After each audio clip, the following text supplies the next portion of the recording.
We're calling this meeting to order officially because it's recording. I want to thank you all for joining us this evening. We have a full schedule, so we're going to try to move along at a pretty decent clip to make sure that we can get everything. We're going to move along at a pretty decent clip to make sure that we can get everything in.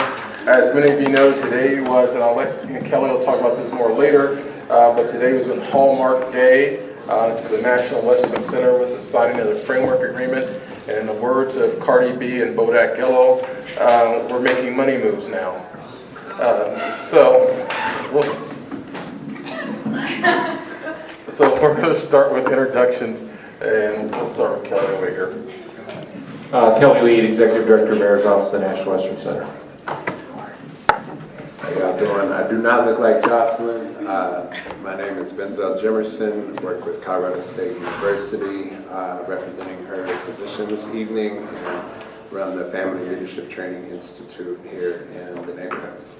I'm glad you clarified you're not Jocelyn. I was a little confused. I'm just making sure that y'all know. You know what I mean? I'm just making sure y'all know. Mi nombre es Juan Veloz, represento Iliria y Suancia, de la comunidad de Iliria y Suancia. My name is Juan Veloz. I represent the communities of Iliria and Swansea. Mark Robin with History Colorado. Ann Hayes with Westfield Company. I'm Ann Elizabeth, Globeville neighborhood member of the CAC. Mickey Zeppelin, Zeppelin Development, and Rhino. Tim Sandos, Executive Director, NWC-CAC. Slavica Park with Focus Points Family Resource Center. Carrie Atia with Visit Denver. Betty Cram with Swansea in that area. John Sapien, resident of Wolville. Liz Adams, Sierra Associates.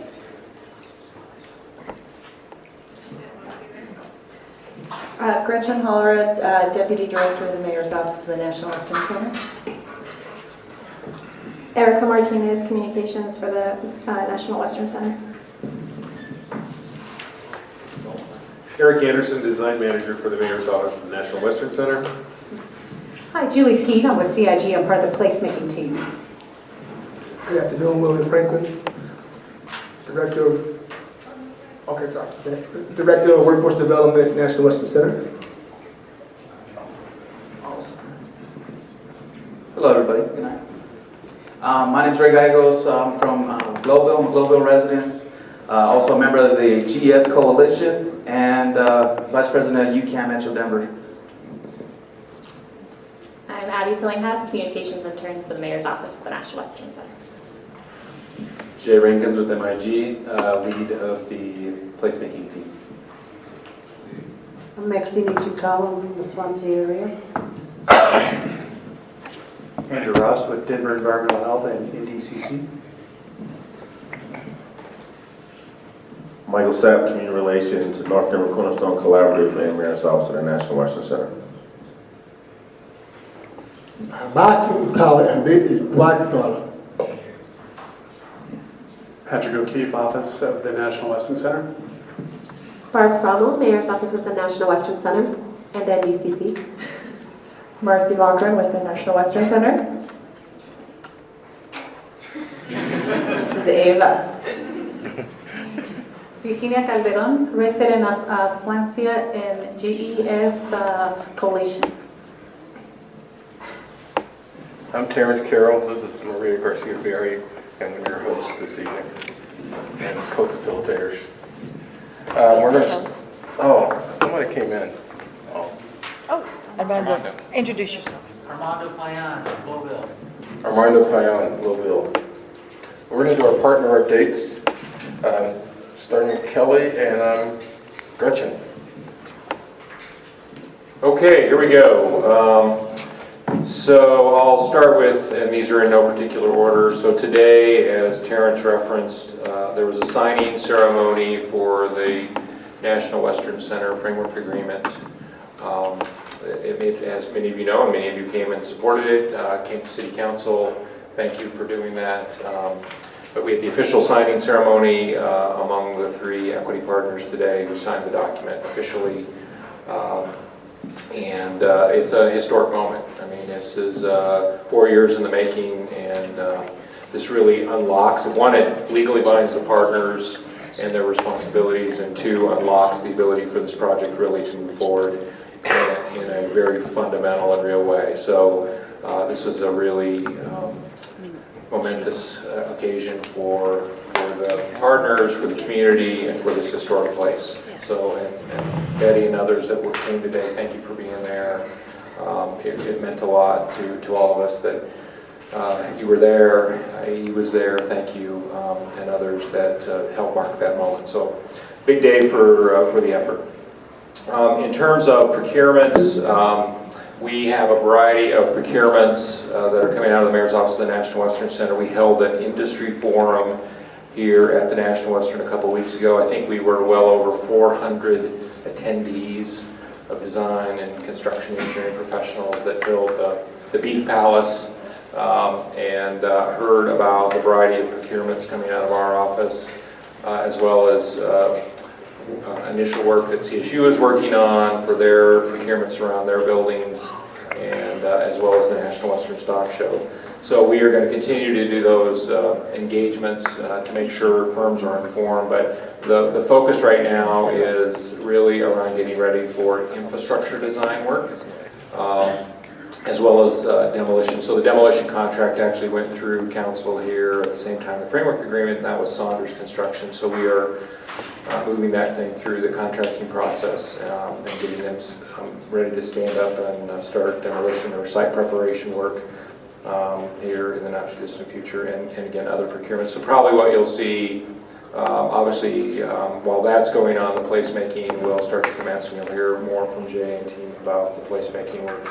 So I won't spend much time on that. More immediate is preparations for, and this will happen after this next year's stock show, but preparing for the improvements of Brighton Boulevard north of I-70 from 47th, which is where the 7-Eleven is, going north past where the RTD station will be at 49th and Brighton. So going past that almost to Race Court, because we'll be replacing the bridge.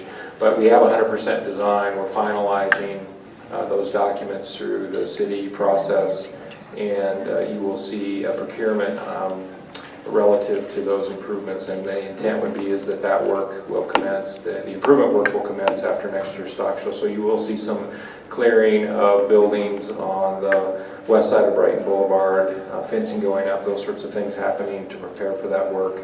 And we're working very closely with RTD to make sure, again, that we're aligning those the roadway improvements with the RTD improvements at the station. They have not set a new date yet for the opening of that station.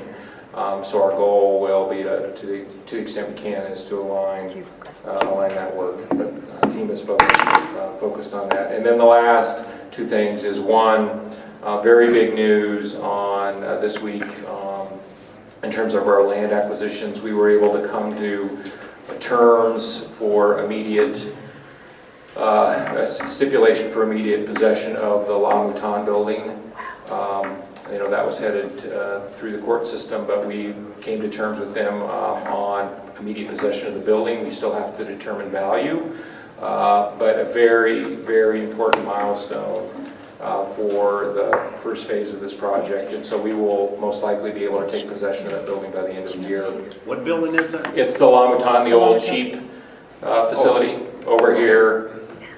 Over that way. I'm not fluent in French. So. Yeah, sorry, yeah. The Black Sheep building. Yeah. But that's the center of the new yards, so that is proceeding. That was big news this week.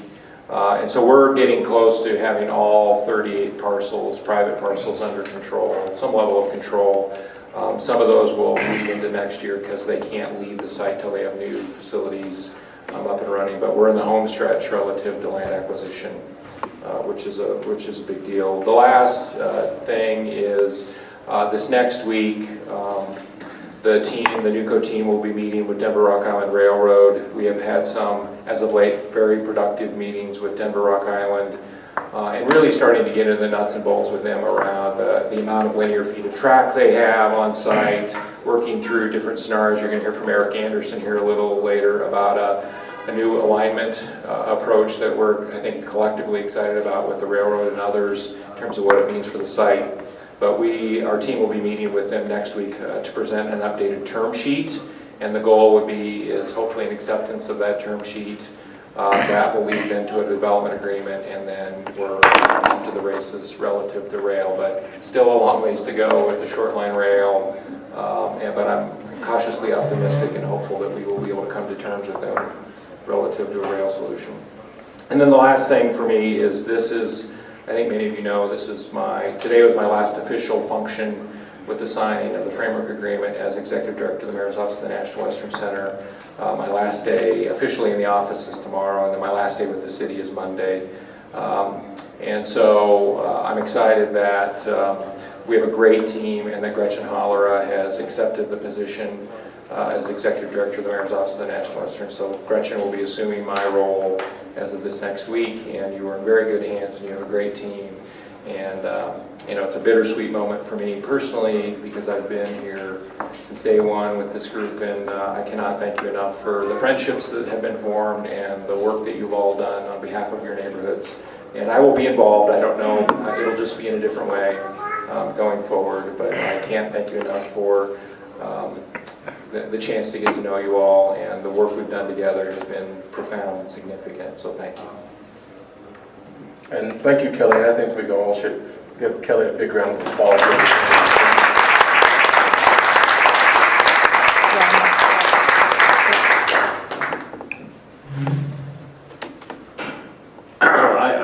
I need to say this. What's it been, 4 years? 4 years, August. 4 years. I never knew Kelly. We met over there at the building on 40th Avenue, and the old Rocky Piro, who was the new planning director at that time. Well, Rocky bailed out not too long after that. And I told Kelly and Rocky at that time, I said, I don't know you guys, and I'm here to listen, and if we can get something going, fine.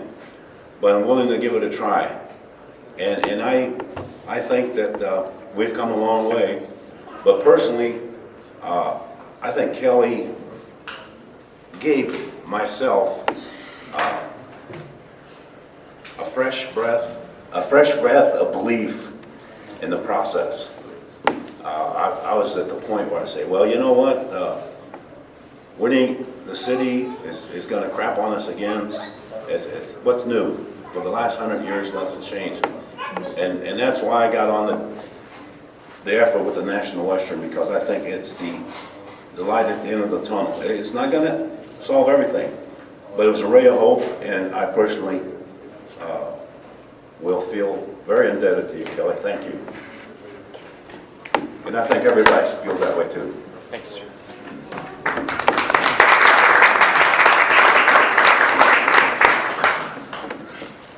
I'm kind of giving a WSSA report, and I'm not right now. AE is saying something. Hold on, A, let me run this over to you. I have a couple, I think they're fairly simple questions, and I think, Kelly, I think under this report is where it would be asked if I'm not wrong. If I'm wrong, defer it to the appropriate.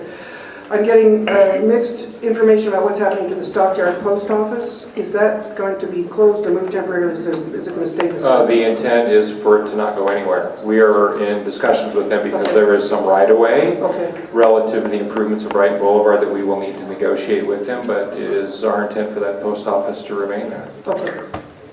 Glad to hear it. With the cancellation of the Executive Oversight Committee today, and the signing of the permanent authority, for transparency and understanding, I want to understand what this means. Just as a person out in the weeds, I would look for ritualistic continuity. I'm not quite sure how to understand this. The Executive Oversight Committee is the only current standing formal link that approaches, even though it's quasi, whatever.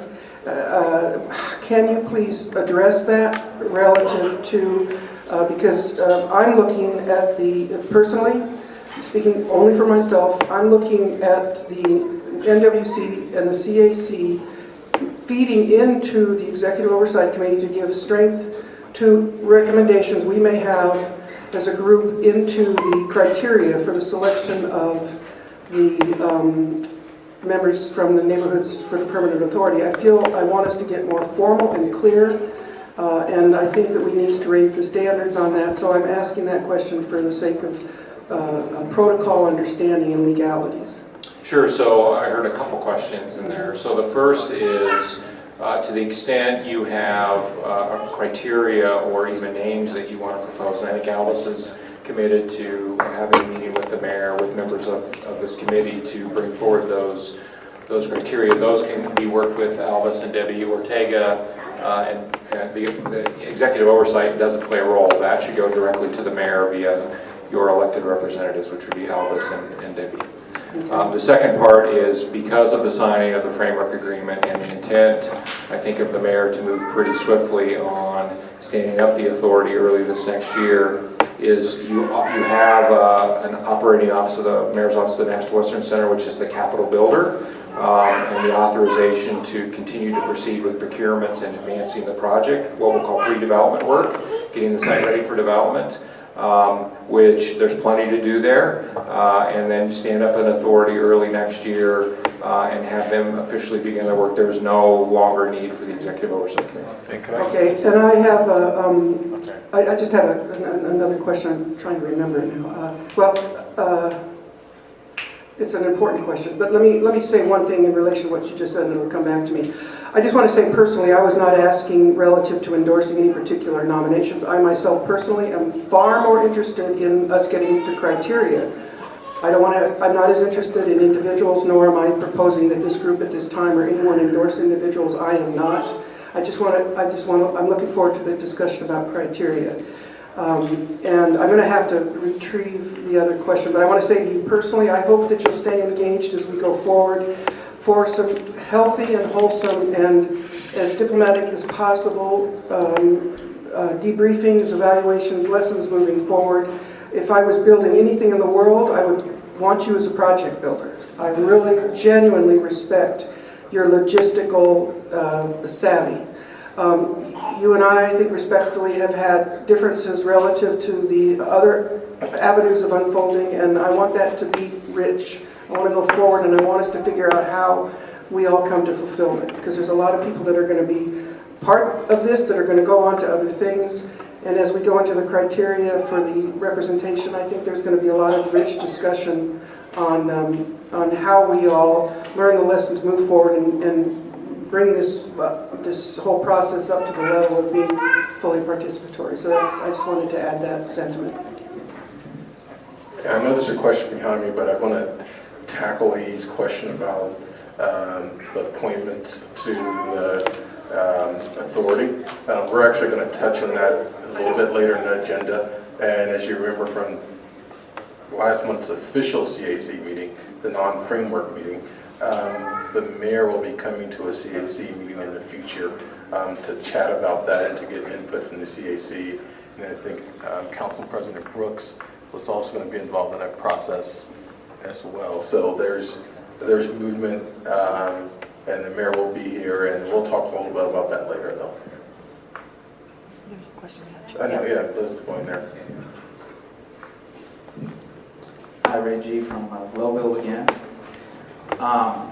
I just want to make sure, this is one of the first times I've been over here to this meeting with the committee and things like that. But I'm very surprised that there's not very many people from the neighborhoods that are supposed to be here, that should be here. I want to know whose job it is to reach out to the community that's surrounding this complex, that's affecting a lot of these people that live not more than 1,000 feet away. And one thing I do want to make sure is that, Albus, when you speak with the mayor, that it's not only with this committee, but it's also with members of the community who need to be heard and need their concerns addressed as well. And, we need to all work together, and we need to bring more of the community here and reach out. I think there needs to be a bigger outreach to a lot of the folks in the neighborhoods, because I haven't seen any flyers, any type of emails, things like that, any type of communication from this committee or any other organization that's here to say, hey, these meetings are going on, this is very important for our community, and it's going to affect us for a long time. And I don't want everybody sitting around the table to think that everybody's just lying down and is going to accept everything that's going on. And I'm not trying to be negative whatsoever. The reality is, though, is that if you guys come in, you know, we are all a community. All the neighborhoods here need to be informed, and problems need to be addressed. Could I address that? Oh, sure, John. Why are you here, Ray? Because I want to learn more about what's going on. And how'd you hear about this meeting? Actually, I just heard from NOLA, from the GS Coalition. Okay, and I think that's one of the best ways, because you're here expressing some self-interest, and that's what brings people here. I'm glad to see you here and I encourage you to come more often. But no one on this committee has ever shied away from putting any information out in the neighborhood. In fact, we beat the damn bushes so much that people got tired of seeing us. And if we missed you, I'm really sorry. But I want to make sure you understand and everyone else understands that everything that's happened here is on the table and wide open. It'll continue to be that way. Okay, well, I'll be sure to take it on myself personally. Yeah. To invite We'll be in touch. some people, because obviously nobody's really been knocking on the right doors.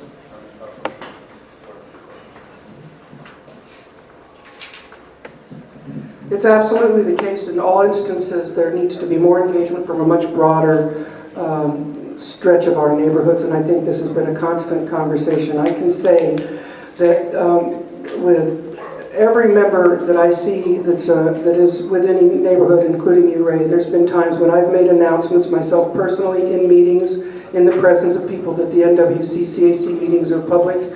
People can attend them, the authority.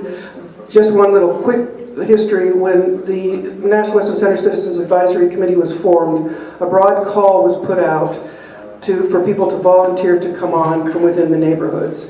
And I think all of us, even at that time, wish that there were more people that would have stepped up, because essentially everybody that applied got to be on the neighborhood. I think that the right people, in my mind, when we say the wrong people are the right people, I don't think in those terms. What I think of is that every single door in Globeville, Elyria, and Swansea, especially, are the constituency that we have the highest accountability to. So I don't know, so to me, the right people, relative to the mandate of the NDCC, which is responsive to the neighborhood plans and the partnership with the master plan and the constituency. And I want to tell you that this is the mandate, and I feel a personal strong obligation as a person who fought like the Dickens to get 2C passed and was literally at hundreds of doors. There are many people watching this from out there looking for moments of engagement through workforce development, through the what CSU is bringing in, that are not going to be at these meetings and have said so because they feel alien to the culture of meetings, but they're really looking forward to entry points where they can get engaged in this project. That being said, all of us, I think, share, and I agree in that regard with Ray, we've got to have more engagement and be sure that we keep beating the drum. But to me, all of the right people are everybody in these neighborhoods, especially these three adjacent neighborhoods. We've got to sweep that, and I think that's a problem to be solved. Any other questions before we move on to our next agenda item? Okay, we'll move. We're still in reports. I know. We'll Yeah, move. okay. That's where I'm going. Got it. Well, we got it together. We've had a long day. For WSSA, I'll just put my WSSA hat on for a brief second. We really don't have a report other than that we're receiving an award tonight, and that's where Pat and Paul are from the Land Conservancy, the Q for Conservation Award for the work that the National Western does to implement conservation efforts on the campus. CSU will have Benzel playing the role of Jocelyn. It was like a soap opera. Shakespeare. Oh yeah, or Shakespeare. So just a couple quick updates and announcements for this meeting that were sent to me. So CSU's 4th annual Pet Wellness Clinic is going to be on October 14th at Focus Points, and Liz should have some handouts on that. And they're all in your packets there. Very cool, thank you. Which will include spaying and neutering with the Dumb Friends League, and also partnering with Winika, sorry my phone is correct. Tepeyaca. Tepeyaca, thank you. And UC Denver Health for some wellness visits for people too, which is new this year. And please ask them to encourage people to make appointments, and especially if we're adopting some pets from some of the damaged areas in the United States. CSU was also part, or CSU students were part of the Extreme Community Makeover on September 23rd, where CSU's Construction Management Cares students participated in the day for a second year in a row, and joined in an effort in the community that day of more than 1,000 people. And CSU is about to start also the hiring process for a CSU regional or Denver Regional Engagement Director, which will be a director of engagement hub that works with, in many ways, community members, businesses, organizations, those throughout the community. It's a larger Denver level, but certainly there will be especially because of placement, will have a huge role in this particular project and development as that goes forward. And so that process is beginning now. And this person will be working to create programs and activities that are responsive to community needs and interests. They will be doing community engagement and acting as a connector for GES and other Denver neighborhoods to CSU and to the National Western Center project info overall as needed. We would love for the Citizens Advisory Committee to do some thinking about potential candidates for this position, and we will certainly be sure to send the job announcements around as soon as it's out, and that'll be in the next month or so. And just with that, quickly, and I know just in kind of following CSU's role in this project, and really to, I think a lot of things that are both community as well as a project related, but CSU has adopted the following values: to be accountable, to promote civic responsibility, to employ a customer focus, promote freedom of expression, demonstrate inclusiveness and diversity, encourage and reward innovation, act with integrity and mutual respect, provide opportunity and access, and support excellence in teaching and research. And in terms of the commitment to diversity, there's a broad and inclusive definition of diversity. And inclusiveness and excellence are interdependent, and everyone is responsible for inclusive excellence, and inclusive excellence goes beyond numbers. So I say that as this new engagement hub director is hired, and we find the right person for that.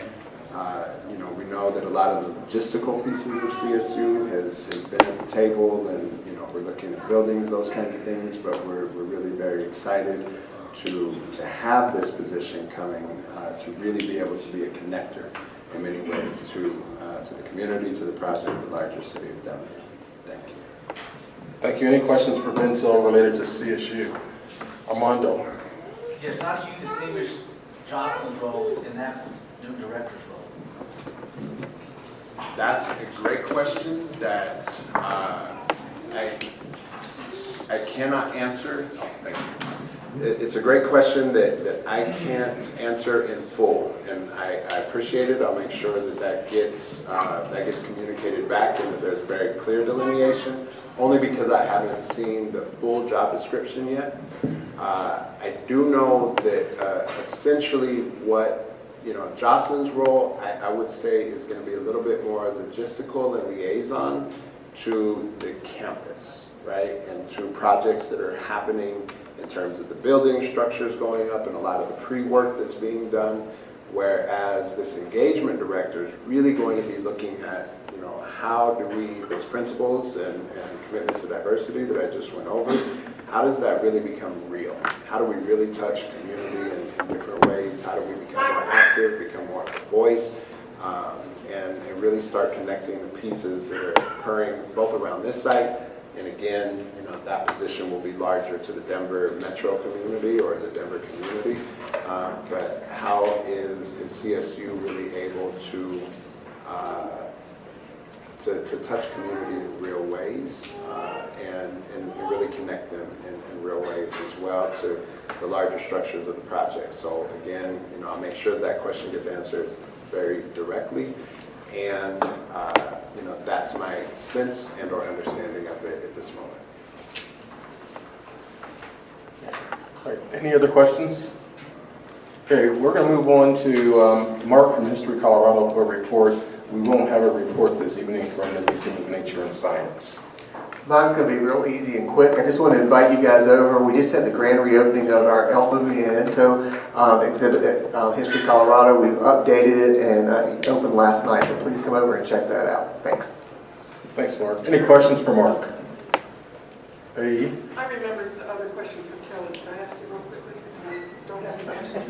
Yeah, but you have to give up 2 questions in the 3rd round. Okay, well, you tell me what the 3rd round is, and we'll just negotiate.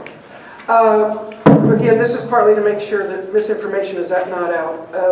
Under the new authority, there's a formal search. I recognize right now Gretchen is our new executive director. Under the new authority, it talks, and I don't know if this is interim or permanent, it hasn't been stipulated. I have been told from what I consider a fairly reliable source that a consulting firm has already been selected to do a national search for a permanent executive director.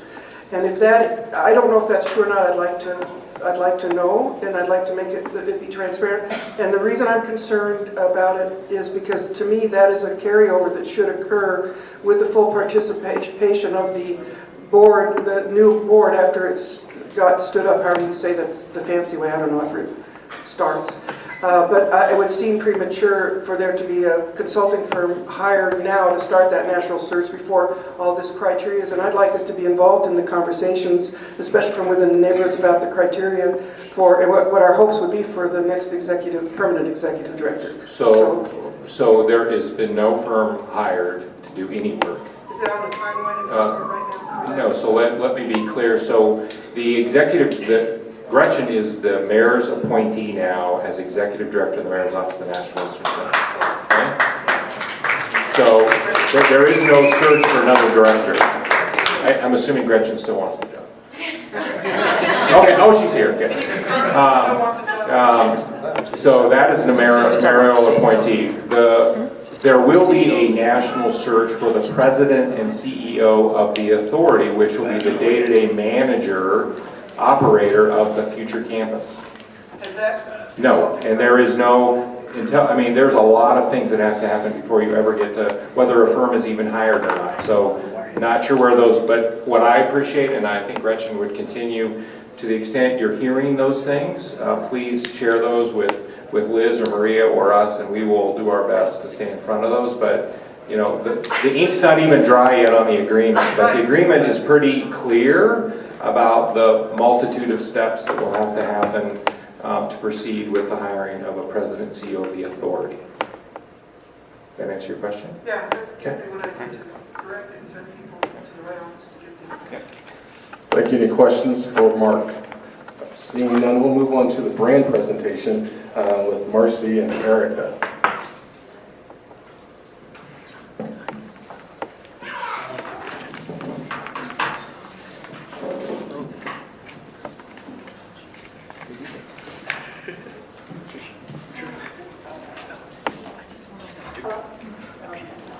Yep, it's on.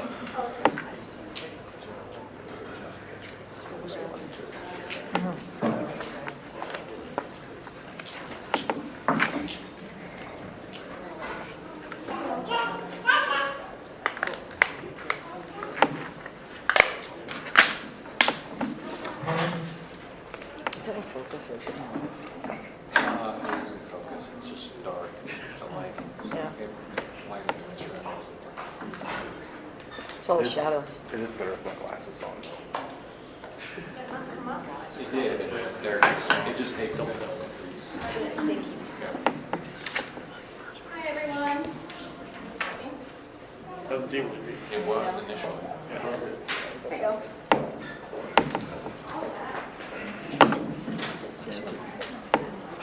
I can drive them, that's fine. Okay, so a couple of months ago, we came to all of you and chatted about the branding exercise that we were going through. And so we are coming back to you to share the brand that was created based on that process. So I first want to start off with just sharing with you what branding is, because I feel like a lot of people have the wrong idea of what branding is, and most people just think it's a logo. It's actually way more than a logo. So I love this definition because it really touches on what branding is. And the purpose of branding is knowing and consistently living from a true identity, from a real story, so that executive leadership, sales, marketing, product, support, operations, and corporate culture all align and mature in a compelling manner that is meaningful to anyone who encounters the collection of people who make up a brand. A brand is a story of people headed in a direction, inviting you to a journey with them.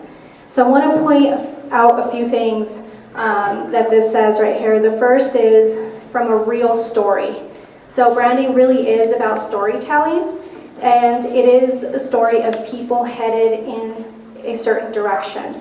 And so when we are creating this brand, what we're bringing to you is a logo, but what really we need to do together moving forward is to create that story about the National Western Center. And that will be the responsibility of all of us as we continue to progress with the project, as we find ways to bring it to life about how to tell that story. And that's really what's going to make the brand and the logo really special.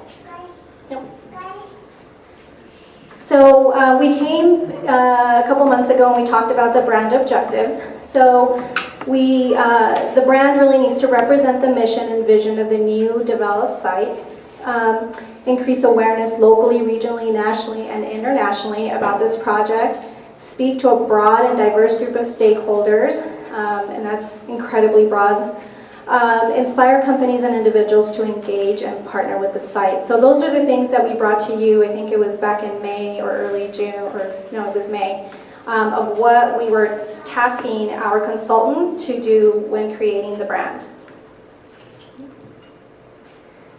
So we created a few lists of considerations. Oh, yeah, sorry. Yeah. So we created a list of considerations, and these considerations were gathered, one, from years of listening to all of you provide, in a variety of different ways, feedback, recommendations, just in general about the National Western Center vision. And so I've been with you as well, like Kelly, from the very beginning, and I've heard time and time again some of the things that are really important to you. And so those were taken into consideration when creating that brand and when we sat down and when we shared with them what this really needed to be. But in addition, we obviously did the surveying, we did one-on-ones, we talked to a variety of different folks, and here is the list of considerations that we used to create the new brand. So we had to balance the spirit of the West and the history of the site with the future focus of innovation, technology, and food security. So we heard loud and clear that it had to be, we had to have that good old-fashioned spirit of the West, but that we were looking forward and that we wanted to be innovative and creative. We heard that we wanted to maintain authentic. People kept saying this, we really don't want this to be a shiny new place, not Disneyland. We wanted to really be authentic and share that story that we've had for over 100 years. Build on the sense of regional pride with our history and the strong agricultural industry. That kept coming up over and over again. Be action-focused, representing a vibrant, dynamic, complex, multi-purpose, connected, collaborative, and learning environment. Those are all things that really came out of the master plan, which you all helped create those. And represent inclusiveness, collaboration, and accessibility, so be culturally sensitive to local communities. So those are all the considerations that we had, and I will tell you that when you look at a brand, when you look at a logo, these are a lot of different things that we're asking our brand to do. So we've done what we could to be able to come up with something that really represents and takes into consideration all these considerations. So we came up with a brand promise. And I want to read it to you all because this is really how the brand was created from. So it's where heritage meets horizon. Since its early days, Denver has been a vibrant crossroads of ideas and culture in the pioneering pursuit of something more. Adventurous heart meets resourceful know-how, cutting-edge development meets rustic livelihood, wild innovation meets proud tradition. This convergence of hardworking values and big idea vision has long inspired the desire to chase the horizon together. And so with that is our new brand. Yes. So this is our new brand. It definitely looks a little different on this, on the monitor. But I want to talk to you, look at it. I want to talk to you a little bit about it. So if we can go to the next slide. Share with you a couple of elements. So we've got the mountains. Those are obviously Colorado, and we really wanted, a lot of folks wanted to make sure that that came through in our new brand. The wheat stalks, which are on the side, right here. I don't know if they come across from where you're at. But those wheat stalks are nod to the deep agricultural roots and the innovative global food solutions to come. The horizontal line, gosh, I really wish it was a little different. But so there's a horizontal line right in the middle. So these two are different colors. So the horizontal line, it alludes to the region's long tradition of pioneering spirit and sort of looking ahead into the horizon. Then there's a wagon wheel, which celebrates the region's Western heritage, and it's right here. This is the wagon wheel. And then the last one, I'm actually going to turn it over to Kelly to talk about the last piece. This doesn't do a true representation of special. Do you want? So how many in here collect coins? So a handful of folks. So on coins, we have the Denver. How many have done the Denver Mint tour? Or if you have to do that tour. It's so cool. But one of the things on every coin is a stamp that shows a place of origination. So I'm holding a penny here as an example, but on the penny, under the date is a D. And what does that D mean? Denver Mint. The Denver Mint. So every coin, regardless of mint, has a stamp of origination. And so and it's one of those things where you're sitting in a room and say, how do we signal the stock show, what's its place of origination? And so on the logo, and this is kind of, again, hard to see, but in the center of the wagon wheel is GES. That is the stamp of origination to show it's minted in Global Swansea. So that is in the center of the wagon wheel, representing its place of genesis, its place of origination. And so and it was an interesting debate with the designers about where to put that and whether that was even, and I think everybody came to the conclusion the placement here in the wagon wheel was the right place to signify the importance of the place of origination. So that's another nod to the importance of these three communities to this place called the National Western Center.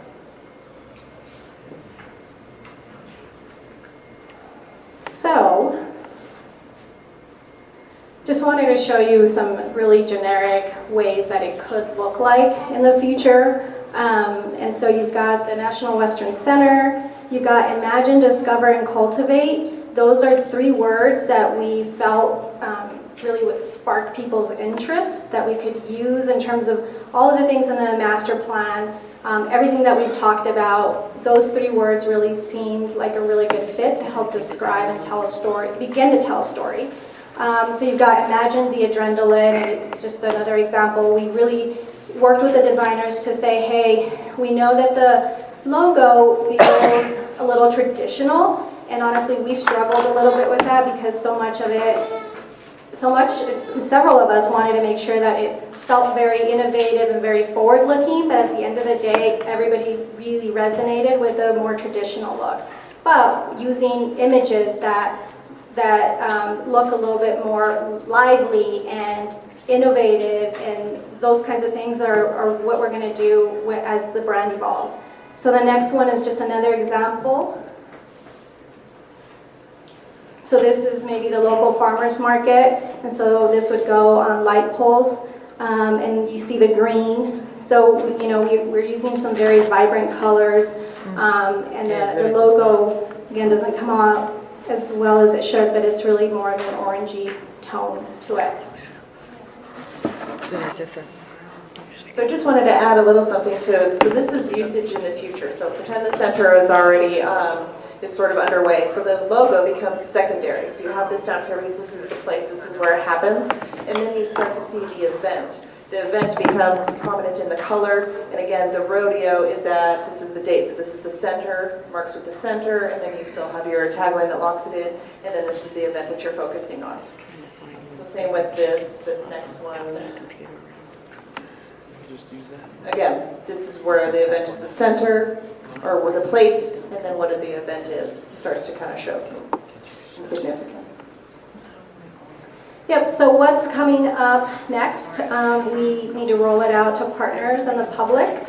And I do want to say, the brand was something that it really was more like a rebranding. We unintentionally created a brand with the master plan and the RTA application. So many of you have seen the National Western Center sort of what looked kind of sort of like a logo. We ended up using it like a logo. So we really unintentionally already created a brand around it. And so we had to think about this process being more of a rebrand. And so we're not going to unveil it in this big, huge way. There's not going to be this ta-da kind of thing. And so we're just going to start using it because, we've already started to brand it unintentionally for the last 4 years. So we're just going to roll it out. You're going to start seeing it in social media. You're going to start seeing it in some documents. And then that's really, that's what we need to do. We're going to just start using it. But we wanted to make sure that we brought this to you all first. And I want to be able to have a conversation in the future, and I know we don't have enough time now, but have a conversation with you about those stories, because that's really what will help the brand become alive. And so having an exercise around creating those stories will be really important for all of us as we move forward. Any questions, comments? Drew, excuse me. Drew. Oh. Okay, yeah. I'm particularly delighted to see the mint mark, I'll refer to it as the mint mark, Globeville, Elyria, and Swansea. And that's absolutely true. A few years back, former Governor Dick Lamb and myself, we were engaged in the anti-Olympic effort of '76. Looks like we're going to have another round coming up, too. However, in a couple of debates that we had, and the gentleman asked me, well, where are you from? Where do you live? I said, up in Globeville. Oh, the stock show area, huh? So there's complete identification there. So I think that holds true for Elyria and Swansea as well. So I think very good. Thank you. I was just going to make a comment, I'm an architect, I'm kind of a visual person, and graphically, the GES, Kelly, I didn't notice until you pointed it out. And it's kind of like the way the coin is. I mean, for years, everybody, I remember as a kid, I found out, oh, there's a D there. Wow, what does that mean? It's kind of the same thing with this. And it's really hard to see. And it's kind of cool that you discover it. It's not in your face. But on some of the other images that you showed, Eric, it's almost impossible to see, as a matter of fact. I mean, there's a certain hierarchy of the graphics. it goes away. It had to be pointed out to me here. And then the other ones, I think on the billboard, I don't know if anybody would ever see it. So it's just... This screen and everything, if you come and look up on the computer, it's much different. This does not do it justice. There's a pretty big difference between this dark brown and the light brown. Yeah, can we and then pass there's the computer around? The lightest here. So if you, we'll start getting some of these. Seriously, we gotta pass it. You can't tell. Yeah, we did talk a lot about where to put it and how bright to make it. So there was a lot of discussion around, this is going to, Yeah, I understand. Just to finish, it's kind of the minting thing. It's really not in your face. And I understand if you made it white against the dark background, then it doesn't, it confuses things, I think. So it's a struggle to get it right. So. But can't you see in the future the debates and the discussions that'll generate in the schools around the area? And that was some of the comments. As an education information? Was how, When we send this over to, say, Paris, people are going to see GES, what does that mean? I don't understand. And that'll really start some conversation and really start to place some things on the map. And it's those sort of like little hidden gems. What is in that logo? If you start looking at the FedEx logos and some of the ones that you really just see, FedEx has the arrow and the Amazon, the FedEx arrow. Oh, there we go. So if you look at FedEx, there's an arrow in there between the F towards the X. So Google that. It's very interesting. And then same with Amazon, where they have the arrows from A to Z. So Amazon has everything from A to Z. So it's all these like little hidden gems that you start to find in your logos. And that's why we kind of wanted this to be here and to be a conversation starter of what is this GES? I don't understand. And it starts this conversation and makes people ask instead of they seeing it right away and then just dismissing it. So that's kind of a special little thing and it's sort of sacred too, that, the proud few kind of also know that this little secret is there. Same with some of the coin things. So we like people to look for things and people like to discover logos, and hopefully this will have some shelf life where you find something new every time you look at it.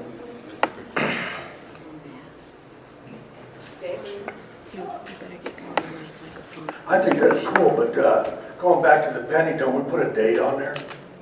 1909.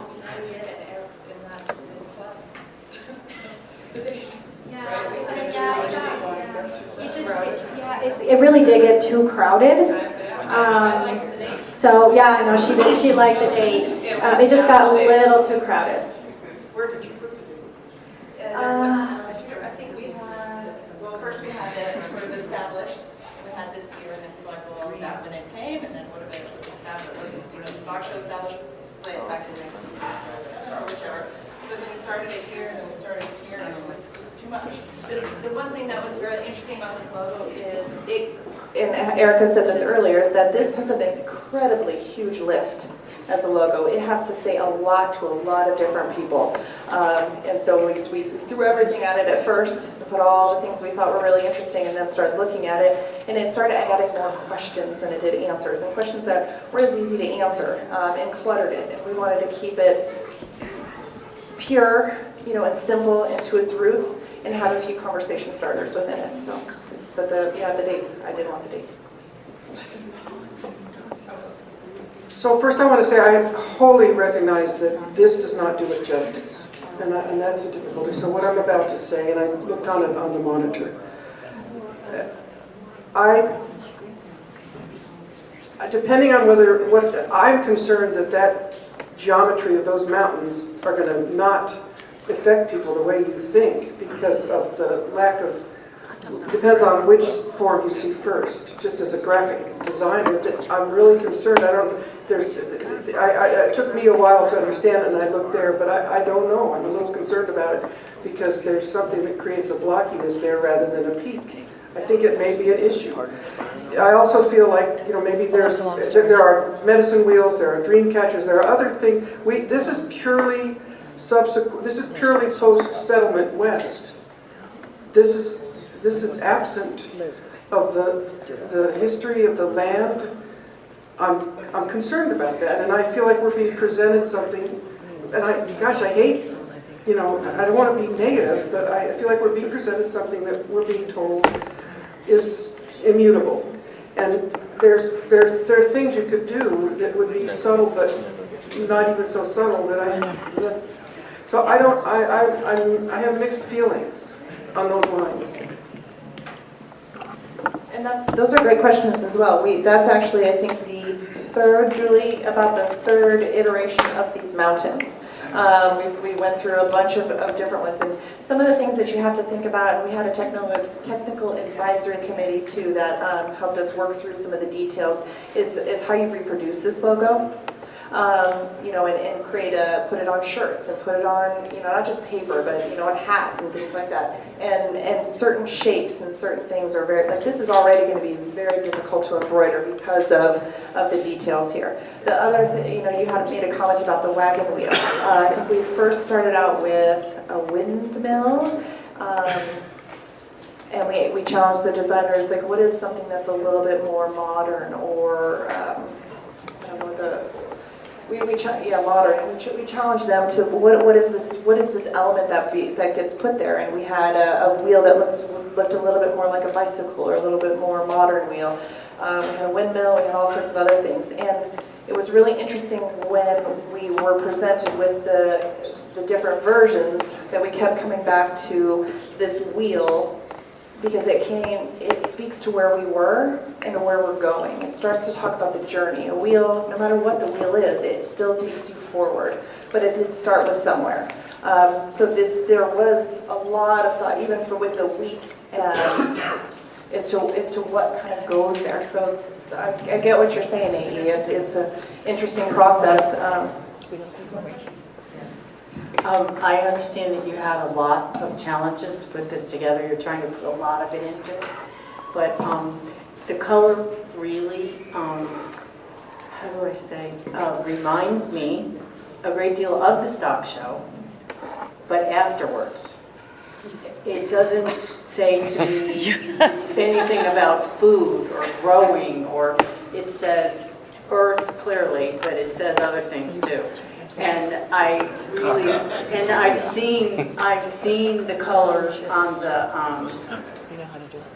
the computer that went around.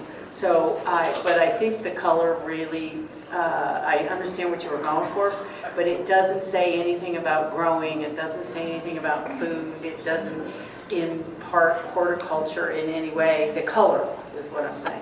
So maybe a brownish green or something a little more. The orange, we have a lot of orange in this city. I don't really think we need any more, but no. But that's what I wanted to. Whatever. Yeah, we did.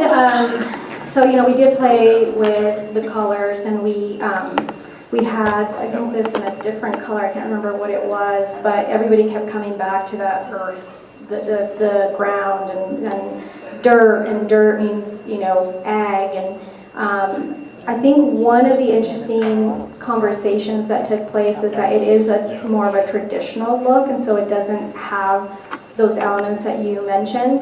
And so one of the pieces as we move forward with the brand is to make sure that we use a lot of images that tell the story of how research and innovation is going to take place on this campus.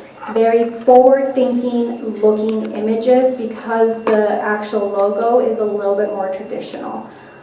So that's really how we compromise that, and in the brand guidelines it really tells us what kind of images we should use, so that we can make sure that the innovative piece is part of that storytelling. I know we probably have more questions about this, but it's 6:45 and we have more than 45 minutes of items left on the agenda. So we'll take one more question and we're done.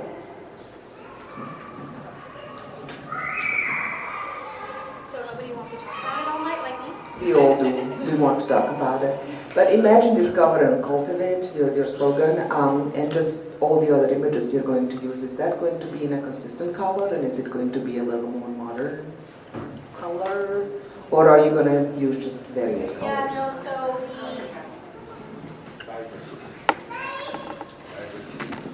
So we definitely will use the gray. The gray gives it a little bit more of a modern look to it.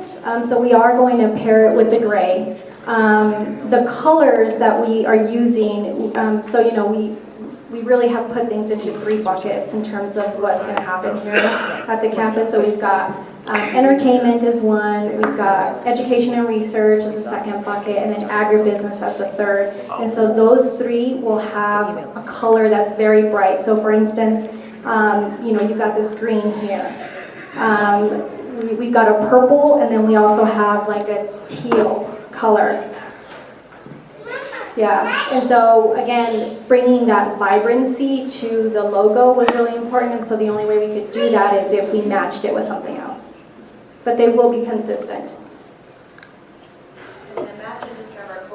The Imagine, Discover, Cultivate, those words were very action-oriented, and we thought that helped take things forward a little bit further as well. So, and also you can see that there we've got some other graphic elements. Can you see the triangles?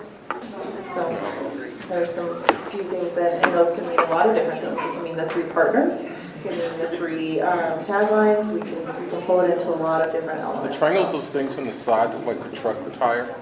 Yeah, the treads, yeah. Yeah, okay. What could be tread? For the Monster Truck Show, that's going to be here. I thought it was leading to roadkill, sorry. The roadkill. Well, we're probably not going to put that on the banner, but... Okay, that was, anything else you want to add? Okay, thank you very much, really appreciate it. Yeah, if you have any Thanks for your hard work. questions, just grab myself or Marcy, and we both will be the brand police. And we need your help too, to just make sure we're telling the stories, because that's how it's going to be brought to life in each element that we're using. So. Eric, are you ready? Eric. Oh, Eric, railroad update.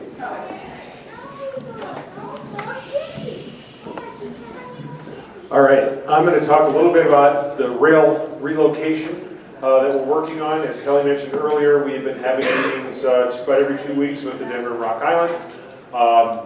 All very cordial. We're trying to fully understand how they operate. And as part of that, are we stuck? That's all right. There you go. What's really strange is you're very, My first slide is the new logo. Come on. All right, thanks.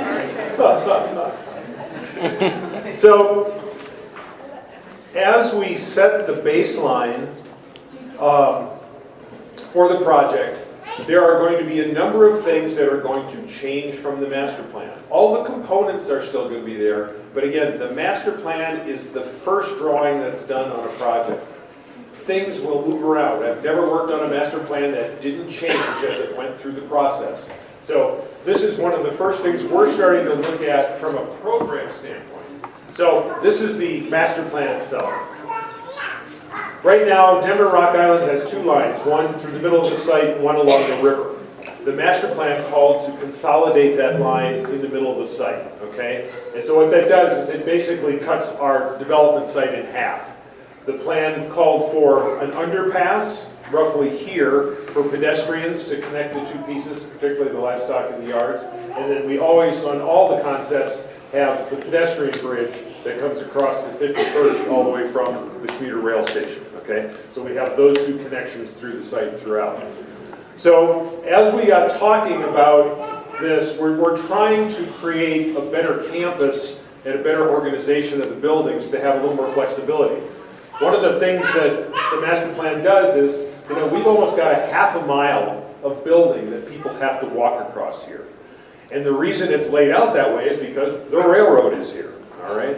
So we're trying to look at ways to make this more of a campus, try to bring some of these things that are further down more into a central location.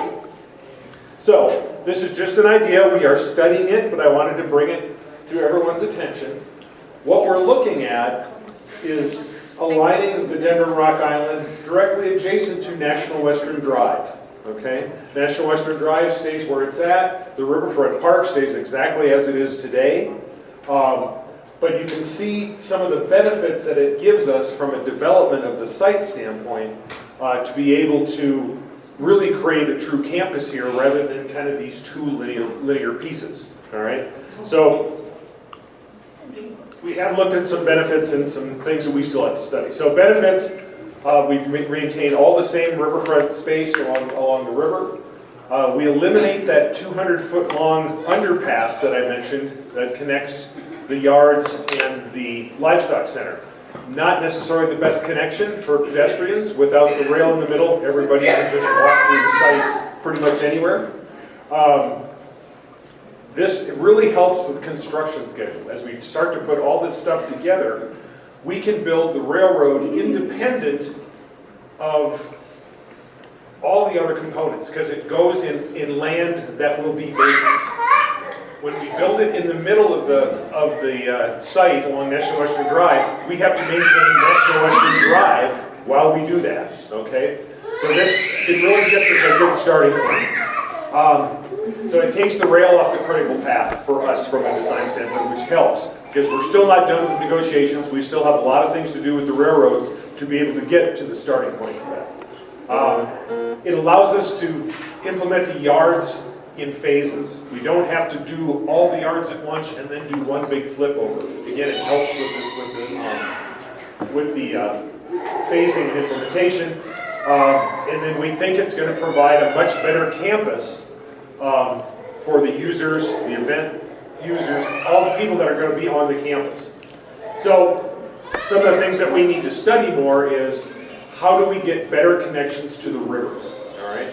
The rail has always been in the site. It's just now a little closer to the river. So how do we make those connections better? These are the things that the MIG team is helping us study. Second one is, with the railroad right next to National Western Drive, all the access for deliveries and animal deliveries and getting people into the site have to come from either race or have to enter from here or from Betty Cram Drive. All right? Because the railroad will not allow us to just come willy-nilly across the tracks. So we have to look at that. And the third one, we have to still study how the rail connects on the south end of the site down by McDonald Farms, by Neorama, and what that final alignment is going to be with National Western Drive. So these are all things we're looking at. This will be the first of many little discussions we'll have about things that are changing in the master plan. We're not losing anything by making these changes. All the components are still there. It's just that it's going to be a change, and the plan will likely look different the next time everybody sees it. So, questions on this? Questions? Just for several years, both in the neighborhood planning process and here, the possibility of quiet zones for railroad crossings have been put on the table as a hope. So my first question is, can you address that? Can we leverage that? Would that involve conversations with Rock Island?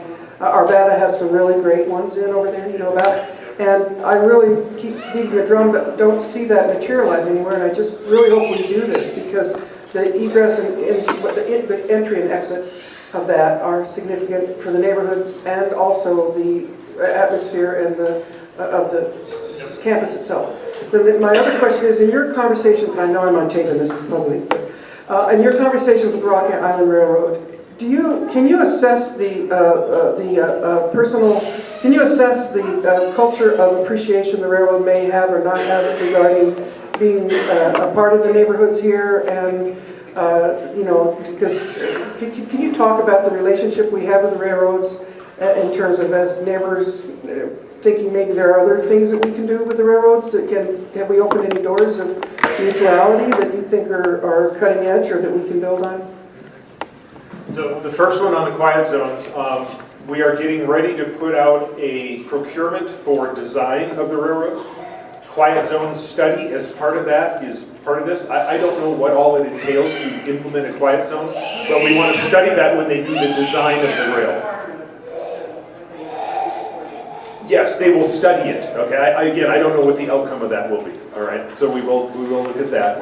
Eric, one of the things that's different about the short line rail is the speed of the trains themselves, and they're not, as of today, they're not crossing what are considered arterials or even local collectors. That will change as we build Betty Cram and other streets, but the speed will still be, speed is a factor in determining when horns blow or don't blow, and that has not been an issue on this campus today.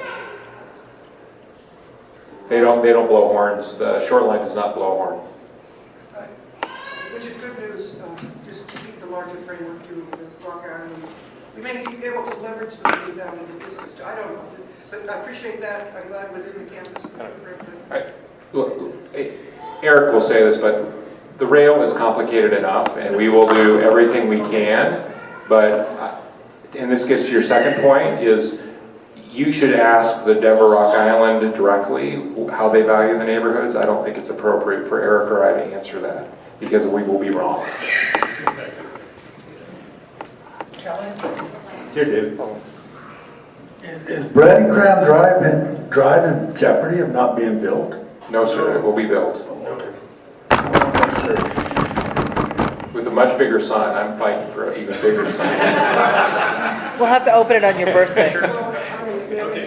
My raising the question I raised is me doing everything I can in the context of this Citizens Advisory Committee. I just want to say relative to how do we be aware of where we can have conversations. I have talked to the Rock Island Railroad about it and asked how you feel about your relationship with the CAC, individuals that I know in there. And I think it's a fair question for us to talk with each other about, I think it's appropriate for people that have relationships with the components of our very complex residential industrial collaboration here to say, hey, yeah, I think we've got some diplomacy here, or I think we've got, I want to warm it up a little bit and, blur those lines a little bit more so we can have, so I just want to provide that as a temperament to it, that's all. And John. I've said this before, but I'm going to say it again. Our Western heritage, the lone whistle in the evening or night in the morning, the lonely wail of the train going across the prairie, that's part of our Western heritage too. So keep that in mind. Oh yeah, quiet zones don't quiet all the whistles, they just quiet the whistles in proximity to the impact areas where it may compromise the quality of life, and that's all. But no, I don't want to shut the whistles down, totally. I'm with you on that. So just to let everybody know, the other thing we're doing and part of the MIG team is the campus cultural plan. The history of the railroads and even the current railroads to the site are going to be a chapter in that cultural plan. All right, we're not going to lose that. I think that railroads, although it's hard to work around and it's difficult to get the design, they add another level of interest and education potential on the campus.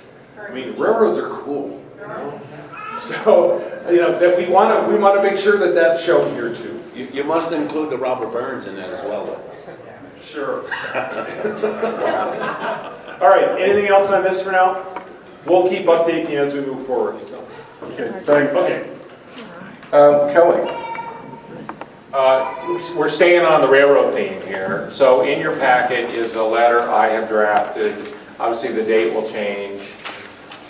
This beat builds on the idea of many discussions many meetings ago about officially requesting a name change to the North Metro line. So this is the future commuter rail that will be at 49 and Brighton Boulevard, and changing the name to the National Western Center at Historic Elyria. So this letter I would sign this letter before I leave. It will go to Dave Genova, and RTD has its own process that they go through. The board has its own naming process, but as the city agency, the letter would come from us on behalf of the Citizens Advisory Committee requesting this name change to the station. So take a look at the letter. It's pretty self-explanatory, but I think it delivers the point of why we want to name it after Historic Elyria, which is coming from this committee and others that we've heard. So, Councilman Brooks. Two quick things. Here you go. Two quick things, Kelly. Thanks for this letter. And one, I'd ask that our office, my name be added as a CC. Yes, sir. And also, who's our RTD folks? Who's our representative? Yeah, should probably be added as well. Got Yeah, it. it should probably go to the whole board. Yeah. Actually, it should probably go to the whole board. whole board. Automatically, it's entire board. Okay, fine, the entire board. Got it. Being So we will correct. add Albus, and we will add the entire RTD board. I'm just a Cuban kid that learned how to speak English not very long ago. I'm just a simple country lawyer whose first language is Ebonics. Okay? The other thing that will be, that we'll have to, and I reinforce this with Dave, a couple different times, is there's precedent for, since this is a destination, so if you think about the Mile High Stadium stop over there by the South Platte as you exit the train and go over to this football stadium, as well as the Pepsi Center Elitch's stop, those are destinations. The policy, the updated policy of the board says they need a street designation. So the 49th and Brighton Boulevard starts to get added on, but we're going to argue that there's precedent for naming things after destinations to keep it simple. And then we'd probably do some signage or something that, as people come to the station that says you're at 49th and Brighton Boulevard. Like Union Station is Union Right, Station. correct. So that will be just something that we'll have to overcome, but I think we have a good argument for making that case. Anyone else? Okay, if they have comments on the letter later on, who should they direct those I would to? ask that they go to Liz, and then I will be in the office on Monday, and I would sign this on Monday to go to Dave, which would be my last day to sign. If it doesn't happen on Monday, then it would be switched over to Gretchen, and Gretchen will sign it. Okay, thank you. Placemaking. Jay. It's Jay and Julie. Yes. Thanks everybody for time this evening. We're really excited to be back with you. Hopefully you don't get sick of us. I think we'll be doing updates pretty much every month.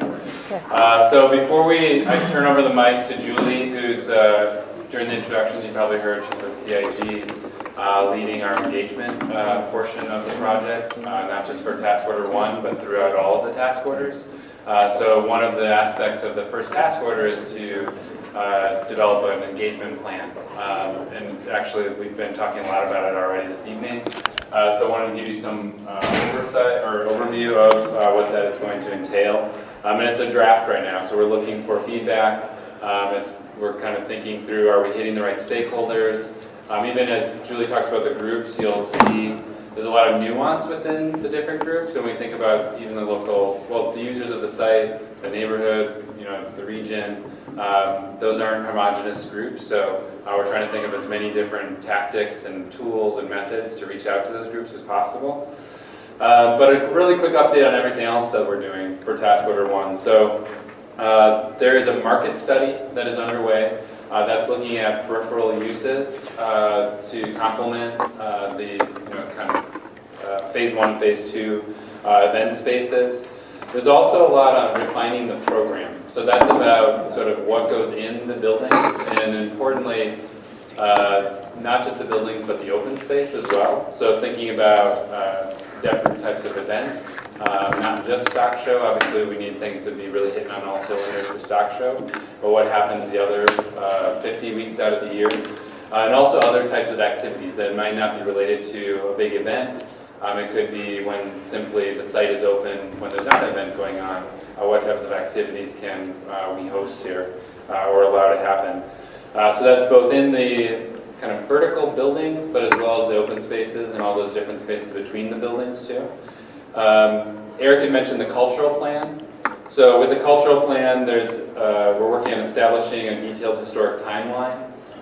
So working with the library and the curators of the archives there, looking at inventory of historic assets on the site. And a piece of that is then recommendations for potential reuse, for perhaps, if something does need to go away, can we adaptively reuse some of the materials of the site and sort of interpret those in different ways. And then also just telling the story of those different assets. And then finally, we'll be identifying character areas. So we're just beginning that process as well. And then as Eric mentioned, we are working, several members of our team, on helping to understand the impacts of that Rock Island Railroad realignment if it does move over to National Western Drive. And really, the biggest thing that we're helping to inform on that is maintaining access to the river. And that was a big piece of the master plan, and it's something I think that everyone got excited about. And so how do we maintain that access? How might it change? But can we make sure that it is at least as good, if not better, than what was envisioned in the master plan by the community and everyone who worked on that plan? So with that, I'd like to turn it over to Julie. I'll operate the slides for you. Thank you. Well, my name is Julie Steen. I'm with CIG. It's my first time meeting all of you, so it's an absolute pleasure. You're going to be seeing me again. I'm the engagement lead for the placemaking study. So as Jay's been giving you a little updates on the placemaking study, we'll move to the next slide. We're trying to accomplish two things. Education, letting people know what the placemaking study is, how they can get involved in it, what decisions are being made, how are things changing from the master plan. But there's also a real engagement piece to this. We want input. We want to understand what the thoughts are. We want to get perspectives. We want to reach out to the community. We want to get a lot of engagement moving in here. So if you go to the next slide, as Jay said, there's three major elements to the placemaking study. We've got the cultural plan, focusing on how to retain those pieces of heritage in the site as it's developed. We've got the market study. How's the site going to be used? Who's going to be the tenants there? What sort of programming is going to happen? How do we make it an exciting place to be 365 days out of the year?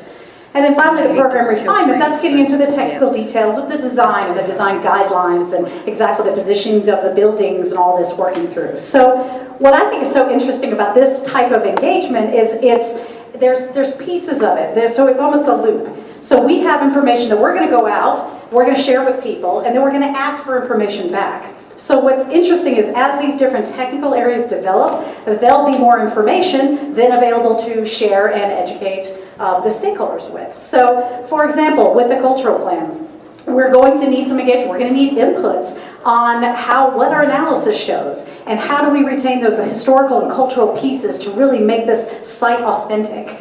So that's the input we're going to need, but there's also going to be all sorts of information coming out of that group. Great stories from the history of the site, opportunities and renderings and graphics of what it's going to look forward, how it's going to look, ideas on how to keep those cultural themes, where can we do interpretive pieces that tell the history of the story. So again, we're looking for engagement, we're looking for input, but we're also going to be coming out with a lot more information as the program develops. So that's the intention of the outreach process for the placemaking study. So we get to the next slide. So what's your role? You know what your role is. You're our sounding board. You're going to give us thoughts. You're going to give us ideas. We're going to bring things to you. You're going to chew on them. You're going to bring them back to us. We're going to have a dialogue about a lot of what's going on. A lot of the stuff you're going to see, and then you're going to give us ideas on how to get additional input into it.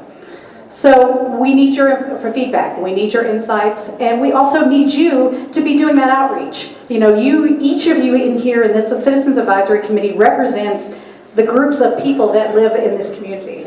And so we're looking for you to help us get the word out. Help us, let people know how they can get involved. Let people know where the information is. Let people know what events are coming up. So we're looking for you guys, for your help with that. And then as you get questions, and I'm sure you will, well, what's going on and why is this happening this way? At the end of the presentation, you'll see contact information for myself and Erica, who just presented the branding information to you. Send them to us. Talk to us. You bring your ideas to us. Send community members with questions to us. This is where we really want this dialogue to happen. So next slide. So what are we going to ask for input on? Because again, we've got two pieces, right? Education and input. So what are we going to ask for input on? There's a lot of great opportunities in some of these public spaces, the stockyards, the riverfront, the large plaza. What do we do with those? How do we make those interesting and engaging 365 days out of the year? We're going to ask for input on that, so put your thinking caps on. Potential uses for areas around the river, that's huge. You just heard there's a potential alignment change, but we still want to activate that space along the river. It's a wonderful space, could be a wonderful resource for the community, but what should it look like? How should it be? How should it be programmed? How should it be spaced? Results of the site's character areas, what do we mean by that? So that's that piece of, okay, now we've dug in and we've looked at the research and we've looked at the history and now we have these great stories. Now how do we make sure that those are visible on the site? How do we make sure that we're retaining those pieces of the history so we maintain that authenticity that we heard so strongly that we really want to retain for the site? So that'll be another area of input. And then the public realm spaces. There's all these great open plaza spaces and areas. What can we do in those spaces? So these are the pieces that we're going to be coming back systematically to you guys and asking for input on. But there's lots more topics for discussion. As Jay said, I hope you don't get sick of us because we'll be here every month, just with a quick update. But we'll give you updates. This is where we are, this is the progress, this is how we're moving forward. This is the status of the cultural plan. These are the histories we're finding. These are the pieces we're thinking about adding to the site. There's a market analysis going on about really where's the interest, where's the appetite from industry in terms of coming to the site and being a tenant or bringing an event, that kind of information. We're doing analysis on that. Changes to the original master plan. We're originally thinking this, now we're kind of thinking that. These are the pieces we'll be bringing to you. And then just at the end, the overall sort of tying it all together, what did we come up with and why? So you'll be seeing a lot more of that. So next steps, questions? Come to me, come to Jay, come to Erica. You've got Eric Anderson as well, and we are a resource for you. So you let us know what you need from us.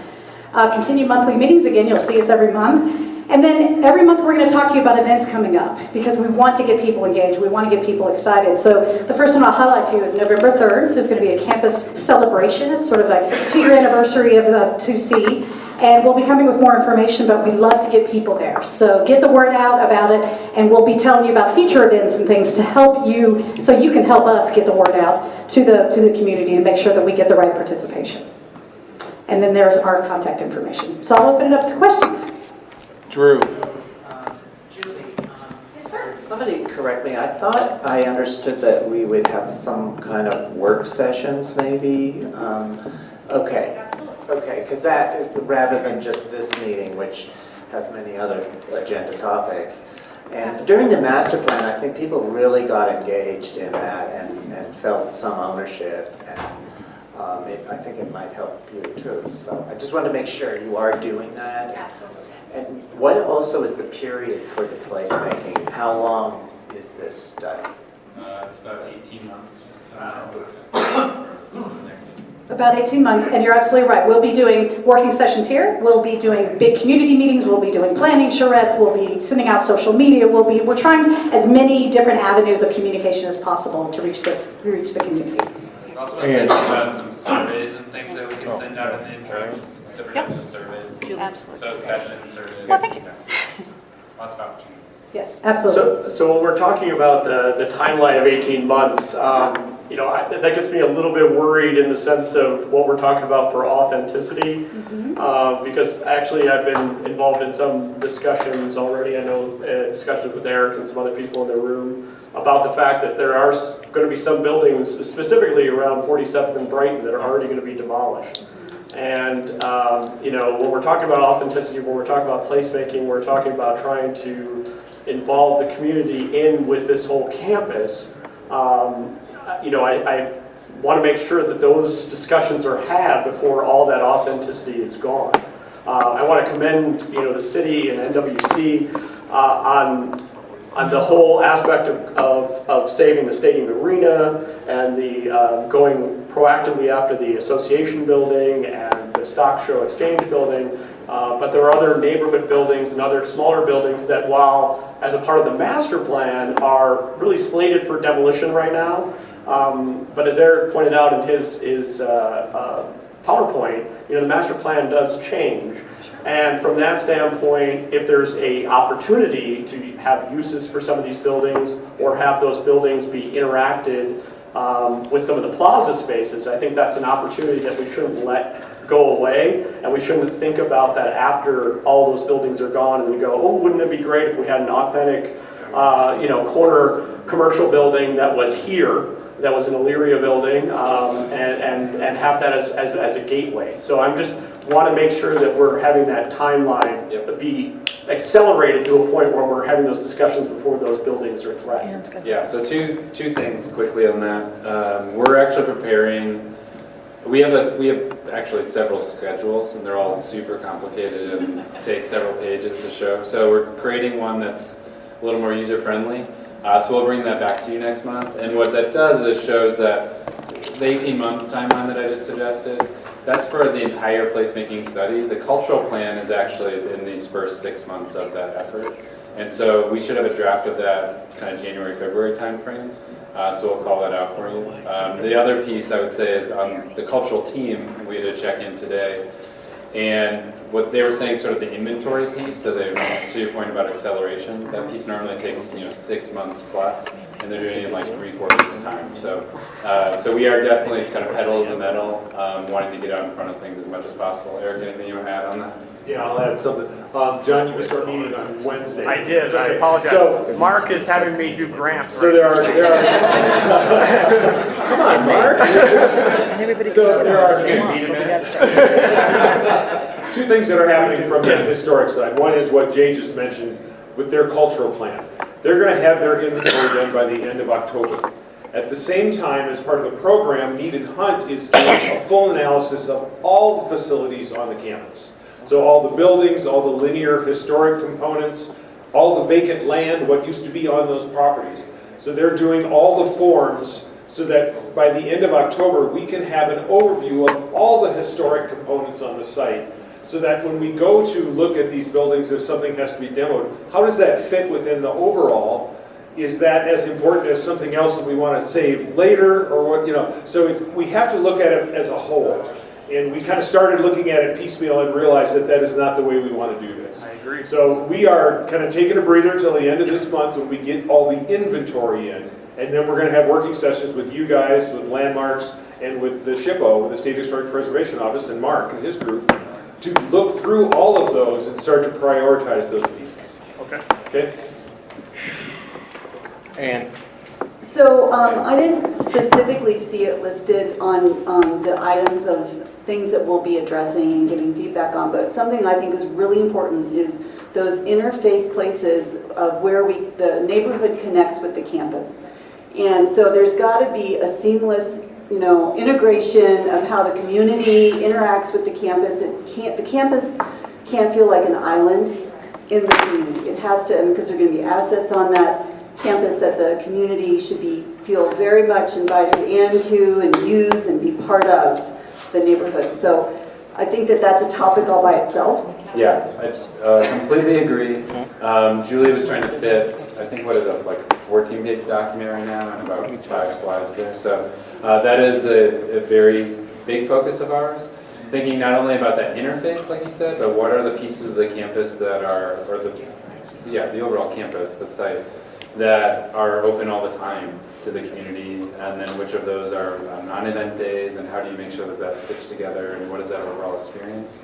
And that the neighborhood members and everybody throughout Denver, they don't feel like visitors to the site, that it's really theirs as well. And so that's a big focus of ours, for sure. And before Drew asks his question, I'm going to ask that Drew's question be the last one on this topic, because we have one more? Okay. Oh, I didn't know Nola had a question. I'll try to be brief. After Nola, that will be the last question. I'll try to be brief. And that was a good point about the transition between the campus and the neighborhoods. And John, thank you very much for bringing up the buildings that are being demoed. Annie Leibowitz and I had a really good conversation last week, but I think it was a conversation about a year or two late. And that was basically the building at the northwest corner of 47th and Brighton, which says Illyria on it. It's this beautiful old